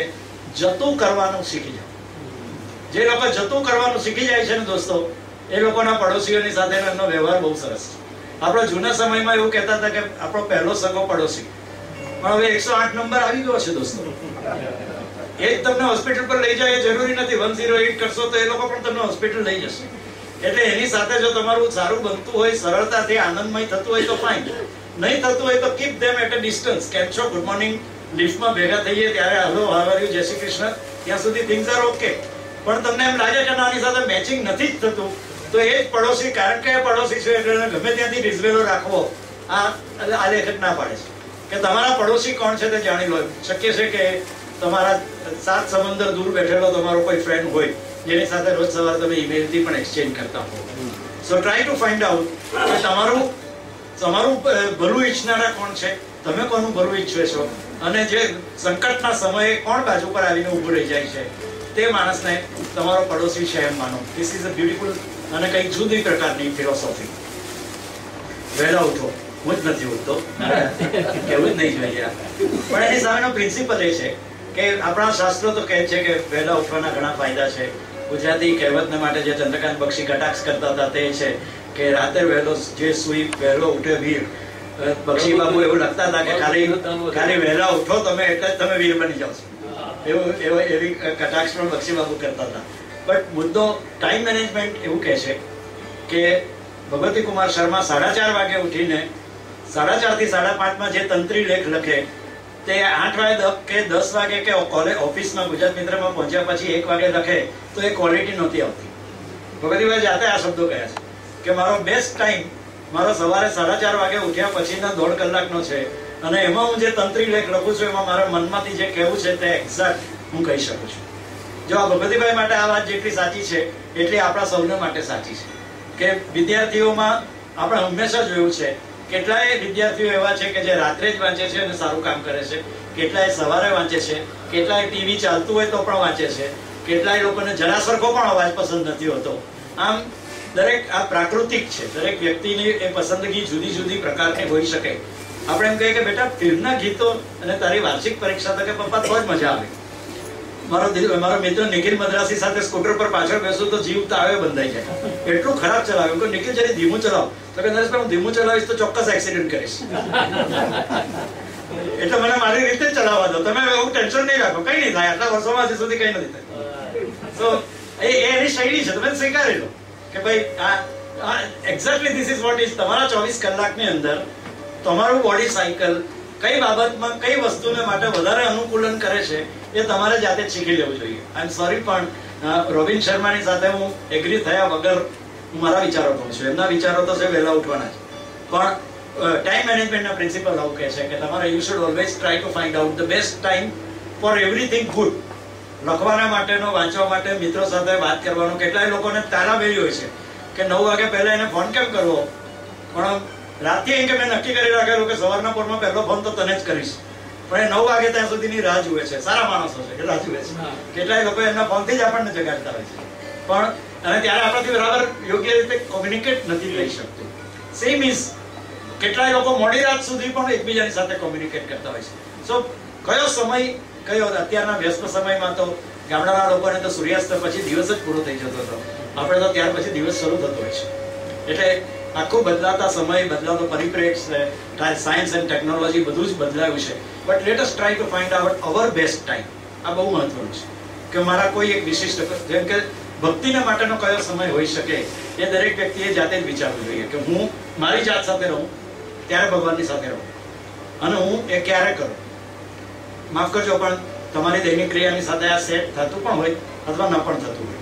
તમે અનેક બાબતોમાં જો સતત નિષ્ફળ જતા હોય તો આ દિશામાં ચોક્કસ વિચારજો કે એવું તો નથી કે હું ખોટા સમયે આ કામ કરું છું. જેમ કે મારું કામ પૂરું જ નહીં થતું હોય, હું રોજે રોજ ઓફિસેથી ઘરે આવીને પણ કામ કરતો હોઉં તો સમથિંગ ઇઝ રોંગ. મારા બહુ બધા મેનેજરો એવા હતા કે કોઈ આવીને કે જ્યારે મને એમ કહે છે ને કે સાહેબ મેં તો ગઈકાલે 7 વાગ્યા સુધી બેસીને કામ કર્યું, ત્યારે હું એને એમ કહું છું કે યુ આર ઇનએફિશિયન્ટ. તને એટલું જ વૈજ્ઞાનિક રીતે કામ સોંપાયું છે કે 5 વાગે પતવું જ જોઈએ, તને નથી આવડતું માટે તું 2 કલાક વધારે છે. એને માટે હું એપ્રિશિએટ નથી કરતો, તારી જાતને સુધાર કે 5 વાગે આ કામ પૂરું થઈ જાય. So this is the modern management. હસે તેનું ઘર વસે આપણે જાણીએ છીએ. નીચેથી બીજું વાક્ય ખાસ વાંચો, હાસ્યોત્સવમાં સક્રિય રીતે ભાગ લો. બીજાઓ બોલે અને આપણે હસીએ એટલું નહીં. અહીં કેટલા બધા મિત્રો એવા હતા કે જે શરૂઆતની અંદર કેટલા શાય હતા, જેના કે બધાને બોલતા કર્યા. કેટલાય મિત્રો જેને કદી પેન હાથમાં નથી લીધી તે હાસ્ય નિબંધ લખતા થયા. આ કેટલી મોટી ફળશ્રુતિ છે. હસે છે તે લોકો જ, અને એ જ માણસ હસી શકે છે કે જે પોતાની જાત પર હસી શકે છે. બાકી મારા તારી બૈરી બતાવું કે પ્રીતિઓને પાનેતર પર હસવું એ હસવું નથી. જે અંદરથી આવવાનું જે નિર્મળ હાસ્ય છે કે આનંદ છે તે આખી વાત જ જુદી છે. અને એ પોતાની નિષ્ફળતાની વાત કરો. આ તો દુનિયાનો મોટો પ્રિન્સિપલ છે. ચર્ચિલે પણ એવું કહ્યું કે તમે બહુ મોટા બનો ને ત્યારે તમારી નિષ્ફળતાની વાત કરો, લોકોને બહુ ગમશે. અને મોટા લેખકોને મેં જોયા છે, જેમ કે ગઈકાલે આપણને મેલુહા વાળા લેખકે કહ્યું કે 30 જણાએ મારા પુસ્તકને છાપવાની ના પાડેલી, એટલે મેં મારી જાતે છાપી. આજે આપણને એમ થાય છે પ્રવીણ જોશીને નાટકમાં લેવાની ના પાડેલી, અમિતાભ બચ્ચનને રેડિયો ઉપર જવાની ના પાડેલી, અને સુનિલ દત્તને રેડિયો ઉપર એનાઉન્સર બનાવ્યા હતા, જેને એક્ટર બનવાનું હતું. કેટલાય લોકો શરૂઆતની અંદર ક્યાં તો એ પોતાની જાતને રજૂ નથી કરી શકતા, ત્યાં સામેની ઓથોરિટી એને પારખવામાં મુશ્કેલ થાય છે. But it happens. એનાથી તમારો પ્રોગ્રેસ અટકી નહીં જવો જોઈએ. જો બચ્ચન સાહેબ રેડિયો સ્ટેશન પર જ સિલેક્ટ થઈ ગયા હોત તો આપણને મહાનાયક ના મળ્યા હોત. એવું પણ બંધ થઈ ગયું. એટલે જે થયું તે બધું યોગ્ય જ થયું છે. એક દિવસ ઘડિયાળ વિનાનો રાખો. દોસ્તો આ બહુ મહત્વનો સરસ સિદ્ધાંત છે. એવું આપણને એક સૂત્ર મળે છે, વારંવાર મેસેજમાં પણ આવે છે કે તમે સમય માંગો અને જે માણસ ડાયરી જોયા વગર કે ઘડિયાળ જોયા વગર કરે યાર તું આવે એટલે દોસ્તી, એ સાચો દોસ્ત. જે તો પોતાની એપોઇન્ટમેન્ટની ડાયરી રિફર કર્યા વગર બી તને કહે કે તને મળવું એ જ ઉત્સવ, એ જે લોકો કરી શકે છે તે તમારા સાચા મિત્ર છે. આ એની સાથે જતી વાત છે. એનો અર્થ એવો નથી કે તમારે બેફિકરાઈથી જીવવું અને હાથ પર લીધેલા ટાસ્ક પૂરા નહીં કરવા. એનો અર્થ એ છે કે કેટલીક જગ્યા તો એવી હોવી જોઈએ કે જેને માટે તમે ઘડિયાળને ન જુઓ. બાકી ઘડિયાળ એની એ જ હોય છે. આપણે જયારે કોઈકની રાહ જોતા હોઈએ છીએ ત્યારે ધીમી ચાલતી હોય છે, અને પ્રિયજનની સાથે હોઈએ છીએ ત્યારે દોડતી હોય છે. એટલે એમાં સેકન્ડનો જે ક્ષણ છે તે તો એની એ જ રહેતી હોય છે. એ આપણું પરિપ્રેક્ષ્ય છે, આપણે એને કેવી રીતે જોઈએ છીએ. બોર્ડ પિક્ચરમાં એમ જ લાગે છે કે આ સવારથી હું જોઈ રહ્યો હજી પૂરું નથી થતું, અને જે ગમતું પિક્ચર હતું કે યાર ટાઈમ ક્યાં પાસ થઈ ગયો તો ખબર નહીં પડે. આવું બને છે. અમને કલાકારોને એવું શીખવવામાં આવે છે કે એવી કૃતિઓ રાખો કે જે કૃતિ એટલી ઝડપથી પૂરી થાય કે લોકોને ખબર ના પડે. અને તમારા આવું વારંવાર શીખવા આવ્યું છે, કેટલું સાચું તે હું નથી જાણતો. તમારા દર્શકને કે તમારા શ્રોતાજનને હંમેશા તરસ્યા રાખો. This is the principal. હજી વધારે આવશે એવું કહો ત્યારે પ્રોગ્રામ પૂરો કરો. આ સક્સેસફુલ પ્રોગ્રામ માટેની ફોર્મ્યુલા છે. મારે બી એ જ કરવું જોઈએ આજે. સાહસ વિના સિદ્ધિ નહીં, આ એક પ્રિન્સિપલ છે. મોત નજીક આવે ત્યારે લાગે કે જીવનમાં કંઈ કર્યું નથી તો એમ માનજો કે તમે સાહસિક નહોતા. પ્રવીણ જોશીનું સંતુ રંગીલીની અંદર એવું કહે છે કે ફૂલવાળીને હું રાજકુમારી બનાવી શકું માત્ર એને બોલવાની તાલીમ આપીને, એની ભાષા સુધારીને. અને પછી એવું કહે છે કે જો કોઈ બેવકૂફી નહીં કરતા, ત્યારે પેલો એવું કહે છે કે આપણા જીવનમાં આપણને બેવકૂફી કરવાની તક જ કેટલી વાર મળે છે. એકાદ બે વખત દિલ ડોલી જાય એવી બેવકૂફી નહીં કરી હોય તો એ જીવન શું કામ. અને એ આવી શરત લે છે અને ફૂલવાળીને રાજકુમારી બનાવે છે. આ જ્યોર્જ બર્નાર્ડ શોનો 125 વર્ષ પહેલાનો આ સિદ્ધાંત છે. એ અહીંયા એ જ છે કે આપણે આપણા કાર્યોમાં કંઈક નવીનતા લાવી શકીએ છીએ. બીજાઓ જે કહે છે તેના કરતા કશું કંઈક જુદું કરી શકીએ છીએ. યાદ રાખજો કે જે આળસુ માણસો હતા એ લોકોએ સરળ કામ કરવાના સાધનો શોધ્યા છે, કારણ કે એને નહોતું ગમતું આ સહેલાઈથી કેવી રીતે થાય. અને કોપી પેસ્ટ કરતા પતી જતું હોય તો આખું પાછું ટાઈપ નહીં કરવું પડે, એમાંથી કોપી પેસ્ટની શોધ થઈ છે. એટલે હંમેશા આળસુ માણસોના આપણે આભારી હોવા જોઈએ કે એ લોકો જીવનને આગળ વધારતા હોય છે. જિંદગીને જીવો બહુ સરસ પ્રિન્સિપલ છે. હું 25 પ્રિન્સિપલમાંથી 23 પર આવ્યો છું, તમે બેફિકર રહેજો. એક માણસ વર્ષો સુધી જીવે છે, કંઈક કર્યા કરે છે, સાહસ વિના એના જીવનને ઘસડે રાખે છે. કેમ કે માસ્તર બહુ નિયમિત, એ અહીંથી પસાર થાય ત્યારે તમે ઘડિયાળ મૂકી શકો એટલા નિયમિત. પણ માસ્તર સાહેબ સ્કૂલમાં જઈને શું ભણાવે તો કોઈને ખબર નહીં પડે, ને એમના વિદ્યાર્થીને ખબર પડે. સમય પૂરો થાય, માસ્તર સાહેબ ખૂબ નિયમિત, બહુ જ કામ કરે, ગામમાં પણ એમને બહુ સારું. અને માસ્તર સાહેબ આ જીવનમાંથી ચાલ્યા પણ ગયા. એનો કઈ જ મતલબ નથી. તમે રગસિયા ગાડાની જેમ આખા ટોળામાંના બાકીના ઘેટાઓ પાછળ ચાલ્યા કરતા હોય તેમ જ જો જીવતા હો તો શું એ જીવન છે? બચ્ચન સાહેબ બચ્ચાઓના ગીતમાં ગાતા હતા કે એ જીના ભી કોઈ જીના લલ્લુ. આ તે પ્રશ્ન સતત આપણે આપણી જાતને પૂછવો જોઈએ કે આપણે ખરેખર એ જીના ભી કોઈ જીના લલ્લુ વાળા લલ્લુ તો નથી ને. કઈક સ્પાઇસ હોવો જોઈએ, એવો અત્યારના જનરેશનના શબ્દો છે. એ જીવનમાં કોઈ રોમાંચો ના મળતા, કોઈ કઈ આમ મસાલો હોવો જોઈએ. તો બીજો માણસ થોડું જીવે છે, જેમ જનકભાઈ આપણને આનંદમાંથી સમજાવ્યું, જિંદગી બડી હોની ચાહીએ, લંબી નહીં. લાંબા જીવનનો વધારે મહત્વ નથી. ઓછામાં ઓછા સમયમાં જે લોકો કામ કરી ગયા છે, અદભુત કરી ગયા છે. કોઈ કવિ 35 વર્ષે ને 37 વર્ષે કે 40 વર્ષે ચાલ્યા કે બધા જ 45 થી 50 ની વચ્ચે ગયા છે. કિશોર કુમાર પણ, મુકેશ પણ અને મોહમ્મદ રફી પણ. એ લોકો 70 વર્ષ સુધી ગાઈ શકે એવા કલાકારો હતા. અને તે છતાં પણ મારો ભાઈ જયેન્દ્ર એવું કહે છે કે મોહમ્મદ રફીને આવેલા જે એટેકમાં એ ગુજરી ગયા, એવા એટેક અત્યારે સુરત શહેરમાં નહીં તો 150 માણસને રોજ આવતા હશે. આપણું મેડિકલ સાયન્સ એ સમયે એવું હતું કે આપણે મોહમ્મદ રફીને નહીં બચાવી શક્યા. તમે કલ્પના કરો. તો મુદ્દો એ છે કે જિંદગીને દિલથી જીવી જવી જોઈએ. બધા પ્રિન્સિપલ્સ, બધી ફિલોસોફી એ જ કહે છે કે આ જીવનમાં સૌથી વધારે મહત્વની ક્ષણ કઈ? તો કે આ ક્ષણ. સાહિલ લુધિયાનવી બી કહે છે કે આ ક્ષણ એવી છે કે જે આવનારા ભવિષ્ય પર ભારી પડી શકે એમ છે. આગે ભી જાને ન તું, પીછે ભી જાને ન તું, બસ યહી એક પલ है. જે સાહિલની જે વાત છે તે તદ્દન જે માણસને આવતીકાલે સવારે દોસ્તો આ અનુભવ કરવા જેવો છે. કેન યુ થિંક ઇટ કે હું 1 તારીખ પછી આ સમાજને માંથી મુક્ત થઈ જવા માંગુ છું. એ સમાજ હોઈ શકે તમારો મિત્રોનો, સ્કૂલનો, 1 મહિના માટે, 3 મહિના માટે. હું કાયમને માટે દૂર જવાની વાત નથી કરતો. હું એવું નક્કી કરું કે આજે જનકભાઈની સાથે આ કાર્યક્રમ કરું છું, પણ હું એટલો વ્યસ્ત રહેવાનો છું કે હું એવો બહારગામ જવાનો છું કે એવો વિદેશ પ્રવાસે જવાનો છું કે 6 મહિના સુધી હું પાછો સાહિત્ય સંગમના સંસ્કાર ભવનમાં આવી શકવાનો નથી. તો મારો આજના કરેલા કાર્યક્રમની અંદર મારી વાત કંઈક જુદી જ હશે. I want to do it કે આવનારા 6 મહિના સુધી તો લોકોને યાદ રહે કે નરેશ હતો. અને એ લોકો એવું કહે છે કે એવી રીતે જીવો કે આજનો દિવસ તમારા જીવનનો છેલ્લો દિવસ છે. આવતીકાલથી તમે આ જગતમાં નહીં હોય તો આજે તમે કેવું જીવશો? એવું જો તમે આજે જીવશો તો આ 22મા નંબરનો 23મા નંબરનો એમનું ચેપ્ટર કહે છે તે સાચું છે કે તમે જિંદગીને જીવો. જે લોકો આવું કરે છે તે લોકો અદ્ભુત જીવતા હોય છે. અને આર્મીમાં યુદ્ધની અંદર કે યુદ્ધના કેદી બનેલા લોકોને ખબર જ નથી હોતી કે હું ફરી પાછો મારા પરિવાર સુધી કે મારા પ્રિયજન સુધી પહોંચીશ કે નહીં. એ લોકો કેવી રીતે જીવતા હશે વર્ષો સુધી? આપણને વીરઝરા યાદ છે. વીરઝરાના અંતમાં જ્યારે આપણને ખબર પડે કે આટલી નાની ગેરસમજને લીધે વર્ષો સુધી આ લોકો દૂરના દૂર રહ્યા અને એકબીજાને ઝંખતા રહ્યા. યશ ચોપરાનું મહાકાવ્ય હતું વીરઝરા. તો દોસ્તો આ બહુ જ આ ક્ષણ અને એ ક્ષણને હું કેવી રીતે મૂલ્યવાન બનાવી શકું? તો આપોઆપ અંદરથી જીવવાને માટે અને સારું જીવવાને માટેની પ્રેરણા આપણને જ મળતી રહેશે. સારી ફિલ્મો પરથી શીખો. એમણે 2 ફિલ્મોની વાત કરી છે. મેં જનકભાઈને લીધે ખાસ આનંદનું નામ પણ લખ્યું છે, પણ એમણે લાઈફ ઇઝ બ્યુટીફુલ નામના ફિલ્મનો આખું ચેપ્ટર આપ્યું છે. જનક આપણે લાઈફ ઇઝ બ્યુટીફુલ આખી જોઈએ, 3.5-4 કલાકનો પ્રોગ્રામ રાખીએ, વચ્ચે જમવાનું રાખીએ, 2 કલાકની ફિલ્મ જોઈને એના પર 2 કલાક ચર્ચા કરીએ.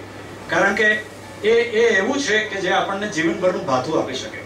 રોબિન શર્માએ પણ એ જ ફિલ્મ, અમે સુરતમાં ફિલ્મ સોસાયટી શરૂ કરી ત્યારે પહેલી 5 ફિલ્મોમાં અમે લાઈફ ઇઝ બ્યુટીફુલ બતાવી હતી. અને જોયા પછી મારો પોતાનો પણ જીવનમાં આખે વિચારસરણીમાં ફેરફાર થઈ જાય કે જીવન આવું છે અને આપણે એને કેવી રીતે લઈએ છીએ. સો આવું આપણને દોસ્તો સિનેમા અલ્ટિમેટલી શું છે? એ ટોટલ આર્ટ છે. એ મહાનતમ કૃતિને, કશેકથી નવલકથાને કે કાવ્યને આપણા સુધી પહોંચાડે છે. મહાનતમ કલાકારો દ્વારા પહોંચાડે છે. જે શ્રેષ્ઠ વસ્તુઓ છે આપણે એ લોકોના આભારી છે કે એ લોકોને લીધે. જરા વિચાર કરો કે ઋષિકેશ મુખર્જી કે બાસુ ચેટર્જી નહીં હોત તો આપણે કેવી ફિલ્મો જોઈ હોત? એ સમયે તો બધી મારપીટની ફિલ્મો ચાલતી હતી બચ્ચન સાહેબની. અને એ લોકોએ આપણને કેવું, આજે પણ જયારે આનંદને જોઈએ છે, ચૂપકે ચૂપકે જોઈએ છે, ત્યારે આપણને કે મિલીને જોઈએ છીએ, કે ગોલમાલને યાદ કરીએ છીએ, ત્યારે આપણા મનની અંદર આમ લાડુ ફૂટે કે ક્યાં વાત યાર, બહુ હસેલો, મને આજે પણ યાદ છે. એ વાતો બાવરચી આજે પણ જોઈએ છે ને એમ થાય છે કે લાઈફ લેસન આમાંથી તો આપણને મળ્યા છે. તો એ લોકોના આપણે ખરેખર આભારી છે, ઋણી છે કે જે લોકોએ આપણા જીવનને એમની ફિલ્મો કે કલાકૃતિઓ દ્વારા આપણને સુધાર્યા છે, આપણા જીવનને સુધાર્યું છે. પૈસાને શુભેચ્છા સહ આપો. બહુ જ સરસ મુદ્દો છે. તમે જ્યારે પણ કોઈને જેમ કે સંતાન માંગે છે કે પપ્પા બિઝનેસ શરૂ કરવો છે, 3 લાખ આપો ને, અને તમે એમ કહો છો કે દીકરા જીવનભરની બચત 5 લાખ છે, તો એમાંથી તું 3 માંગે છે, હું આપીશ, કારણ કે તારા માટે જ મેં બચાવે છે. પણ એ આપો ત્યારે શુભેચ્છા સહ આપો. અમારા તંત્રી સાહેબ હતા વજ્રમાત્રી, કવિ જલન માત્રીના મોટા ભાઈ, એ પોતે પણ મોટા કવિ હતા. મને એમણે એવું કહેલું કે 300 રૂપિયાના પગાર પર ન્યૂઝ ટ્રાન્સલેટર તરીકે તું ગુજરાત સમાચારમાં આવ. પછીનું વાક્ય સાંભળજો. એમણે એવું કહેલું કે ગુજરાત સમાચારનો રૂપિયો છે ને એ તારા જીવનમાં બરકત લાવશે. આ માલિકો જેવા છે. એટલે તું 300 રૂપિયા મળે છે તે નહીં જોતો, પણ તને સારા પૈસા મળે છે, સારી વૃત્તિના અને સારા કાર્ય માટેના પૈસા મળે છે. તું ખોટું કામ નથી કરવાનું. અહીંયા આવશે તો તારું અંગ્રેજી સુધરશે, તારું જનરલ નોલેજ સુધરશે. હું બહુ ગુસ્સાવાળો છું, તું મારી પાસે ટ્રેન થશે ને તો મારાથી સૌથી ખરાબ માણસો સાથે પણ તું સારી રીતે કામ કરી શકશે.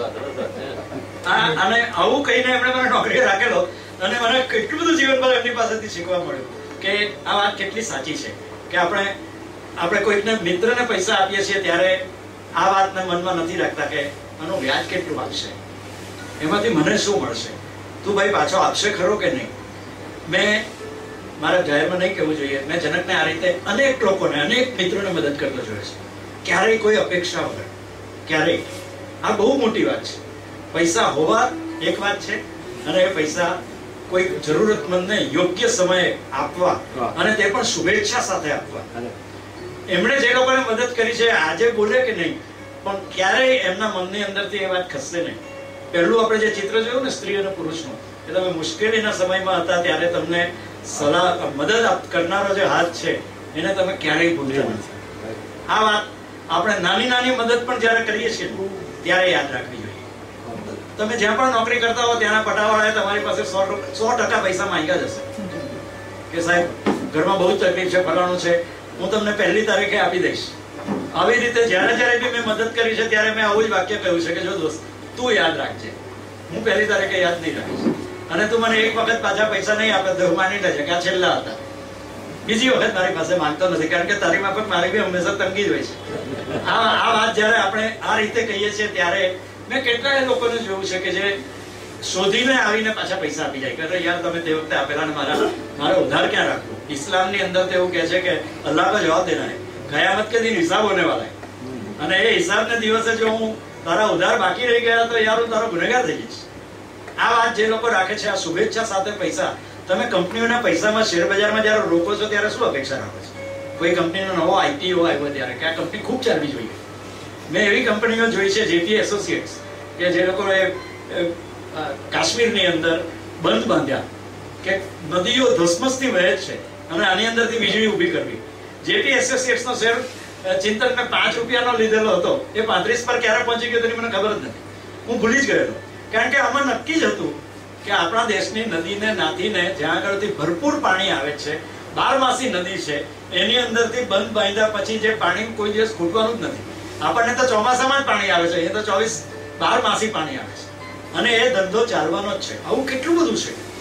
નરેન્દ્ર મોદી સાહેબના ગયા વર્ષના અને આ વર્ષના બજેટને તમે જોઈને નક્કી કરી શકો કે 10 કંપનીઓ તો એવી જ છે, જેમ પેલા દલાલ સાહેબની વાત કરું છું, જેમણે 1.25 કરોડ રૂપિયા 8ની હોસ્પિટલ માટે દાન આપ્યું. એમણે કેવું નક્કી કર્યું હશે કે રિલાયન્સને લઈ લો ને. આજે કેટલાય લોકો એવું કહ્યું કે અમે દર વર્ષે ઇન્ક્રીમેન્ટ થાય ત્યારે માનો કે 100 રૂપિયાનું ઇન્ક્રીમેન્ટ એ જમાનામાં થતું હતું તો 100 રૂપિયા તોલો સોનું મળતું. પછી એમ કે મારું સોનાના ભાવ વધતા ગયા તો અમે અડધો તોલો, 1 ગ્રામ, 2 ગ્રામ એમ કરતા કરતા ભેગા કર્યા તો એ સોનમાં આજે 33,000 રૂપિયા તોલો છે. જરાક કલ્પના કરો. આ જે શુભકામનાઓ છે, શુભેચ્છા છે, ઇન્વેસ્ટમેન્ટ અને લોંગ ટર્મ ઇન્વેસ્ટમેન્ટનું જે લોકો વિચારે છે તે લોકો ધીમે ધીમે પોતાનું ગ્રોઈંગ, પોતાનું સંપત્તિ કેવી રીતે ઊભી કરે છે તે આ વાત છે. અને દોસ્તો આ વાત નવી પેઢીને કહેવાવી જોઈએ, ચિંતનને કહેવાવી જોઈએ કે નાનો બાપાએ આ સામ્રાજ્ય આમ ઊભું કર્યું છે. જનકે એ વાત કરવી જોઈએ કે મારી એક આખી આંગળી છે ને તે કપાઈ ગયેલી ત્યારે આપણે આપણા પુસ્તકો પ્રિન્ટ કરતા થયેલા. એ વાત ચિંતનને કરશે ને તો ચિંતન એના પછીની પેઢીને કહેશે કે તારા દાદા શું હતા એ ખબર છે બેટા, નાનું બાપા શું હતા એ ખબર છે. એ આમ પાસ થશે. આપણી જે સારી અને સખત મહેનતની વાતો છે તે આપણા પછીની પેઢીને એને યાદ કરાવીને નહીં કે તું અત્યારે ઉડાવે છે તે ખોટું ઉડાવે તે રીતે નહીં, પણ દીકરા અમે આ કર્યું છે, હવે તારી જવાબદારી છે આ કારવાને આગળ લઈ જવાની. અને અમે તારી સાથે છે. અમારા આ પૈસા છે તે તારા શુભકામના છે. આ આખા જગતની અંદર ચાલતો આખો જગત છેલ્લી 2 મિનિટ વધારે લઈશ. આખા જગતમાં ચાલતો આ ગજાગ્રહ છે કે તમારી પાસેના નાણાં તમારા પછી તો તમારા સંતાન પાસે જવાના જ છે. એ ક્યારે આપવા? તમે છો ત્યારે આપવા કે તમારા ગયા પછી એ પાસ થાય? આ બાબત પર બંને બાજુ પરના ભરપૂર વિચારો અને મનોમંથન દુનિયાના મહાન લોકો હંમેશા કરતા જાય છે. કેટલાય લોકો દાદા પાસેથી લેવડાવી લે છે, વસિયત લખાવી લે છે અને પછી દાદા જાણે માણસ જ નથી એવો વ્યવહાર કરે છે. અને કેટલાય દાદાઓ એવું બતાવ્યા કરે છે કે એમાં એક લોક કથામાં આવે છે કે ખગડાવ્યા કરે છે રોજ રાત્રે કે દાદાની પાસે બહુ રણકતું છે હકે એટલે દાદા યસ. તો આ બેઉ દિશાઓમાંથી આપણે કયો દિશા પસંદ કરવી? મને લાગે છે કે આ ઇન્ડિવિજ્યુઅલ છે. દરેક પરિવારમાં અલગ હોઈ શકે. દરેક વ્યક્તિ કે દરેક દીકરા દીઠ, તમારા 3 દીકરા હોય તો એમાંથી તમે કોને ફેવર કરો અને કોને નહીં. કારણ કે એની પાછળ એવું નથી કે એ દીકરો વાલો નથી, પણ તમને ડર છે કે એનાથી એ બગડી જશે કે પરિવાર બગડી જશે.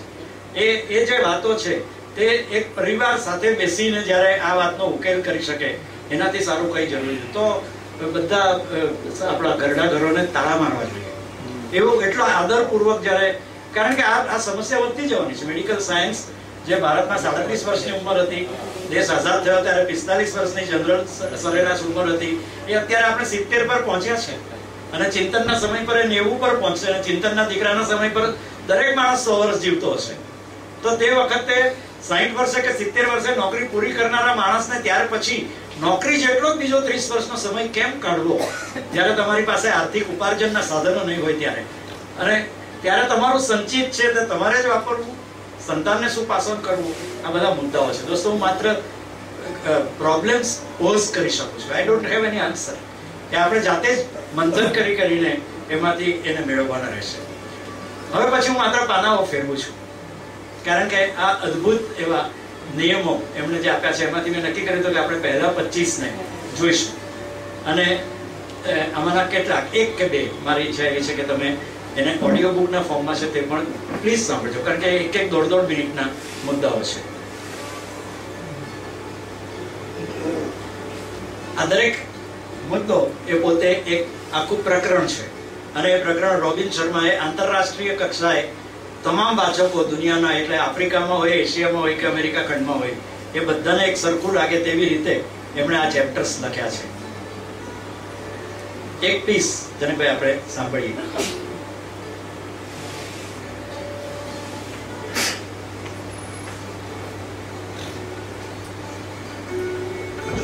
અવાજ આવે છે? અમારે આપેલા બંધ કરી પડશે.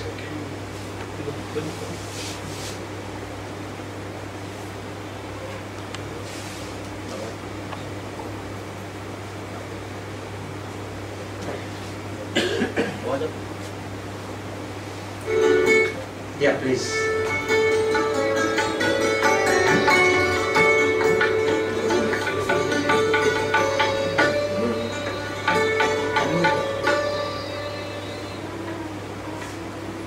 જીવન એવું જીવીએ. 40 વાનર મગજને અંકુશમાં લાવો. કોઈ પણ વ્યક્તિ સામાન્ય રીતે કોઈ પણ કામ કરે ત્યારે તેનું મગજ જુદા જુદા વિચારોમાં દોડતું હોય છે. વાંદરાની જેમ એક ઝાડ પરથી બીજા ઝાડ પર મન કૂદકા મારતું હોય છે. પરિણામે માનવી નિર્ણાયક બની શકતો નથી. આથી મગજને અંકુશમાં રાખવાનું, કેળવવાના માટે વાંચન, જ્ઞાન, સંપર્ક અને અનુભવનું ભાથું ભેગું કરીને આ કાર્યો કરનાર સફળતાને પામે છે. તેવી સુંદર વાત લેખકે ક્યોર યોર માઇન્ડ આ પ્રકરણમાં સમજાવી છે. તો મિત્રો, આપણું મગજ વાનર જેવું હોય છે, તેને અંકુશમાં લાવવું જરૂરી હોય છે. મિત્રો, આપ સાંભળી રહ્યા છો e book who will cry when you die, લેખક રોબિન એસ શર્મા. ગુજરાતી રૂપાંતર શ્રી રજનીકાંત શેઠ અને પ્રસ્તુતિ Naresh Kapadia. Thank you very much.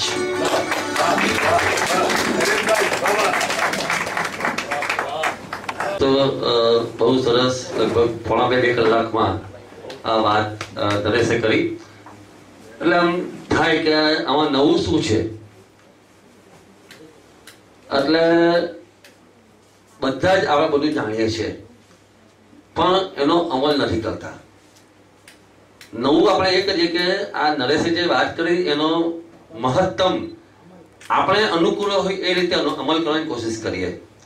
બાકી તો એટલે હું તો એમ કહું છું કે અમે જે લખીએ છીએ, અમે જે ભજવીએ છીએ, અમે જે કરીએ એ બધું આગળ થઈ ગયેલું છે, કશું નવું આવતું જ નથી. પણ કંઈક નવો સંદર્ભમાં, કંઈક નવી રીતે, કંઈક નવા વિચારો ઉમેરીને લખાતું હોય છે, બોલાતું હોય છે, વર્તાતું હોય છે અને આપણે એનો જીવનમાં મૂકવાની કોશિશ કરતા હોઈએ છીએ. તો આ જે બધા 25 મુદ્દાઓ છે આ ઈ બુક પર તમે લેજો અને એમાંથી શબ્દોને પકડવાની કોશિશ કરજો. અને માત્ર આપણે સાંભળીએ કે માત્ર વાંચીએ કે માત્ર વિચારીએ એટલું પૂરતું નથી, પણ એનો અમલ પણ કરે. એટલે હું તો એમ કહું છું કે લેખક તરીકે હું એવું જ લખું કે જે મારાથી વર્તન થઈ શકે, ને જે વર્તન ન થઈ શકે એ હું કરી શકતો નથી. એટલે એટલી જાત સાથેની તાટસ્થ્યતા, સત્યતા હોવી જોઈએ, જરૂરી છે. તો આપ સૌ આ સરસ કાર્યક્રમ માણ્યો. નરેશને આપણે તાળીઓના ગળગળાથી વધાવીએ.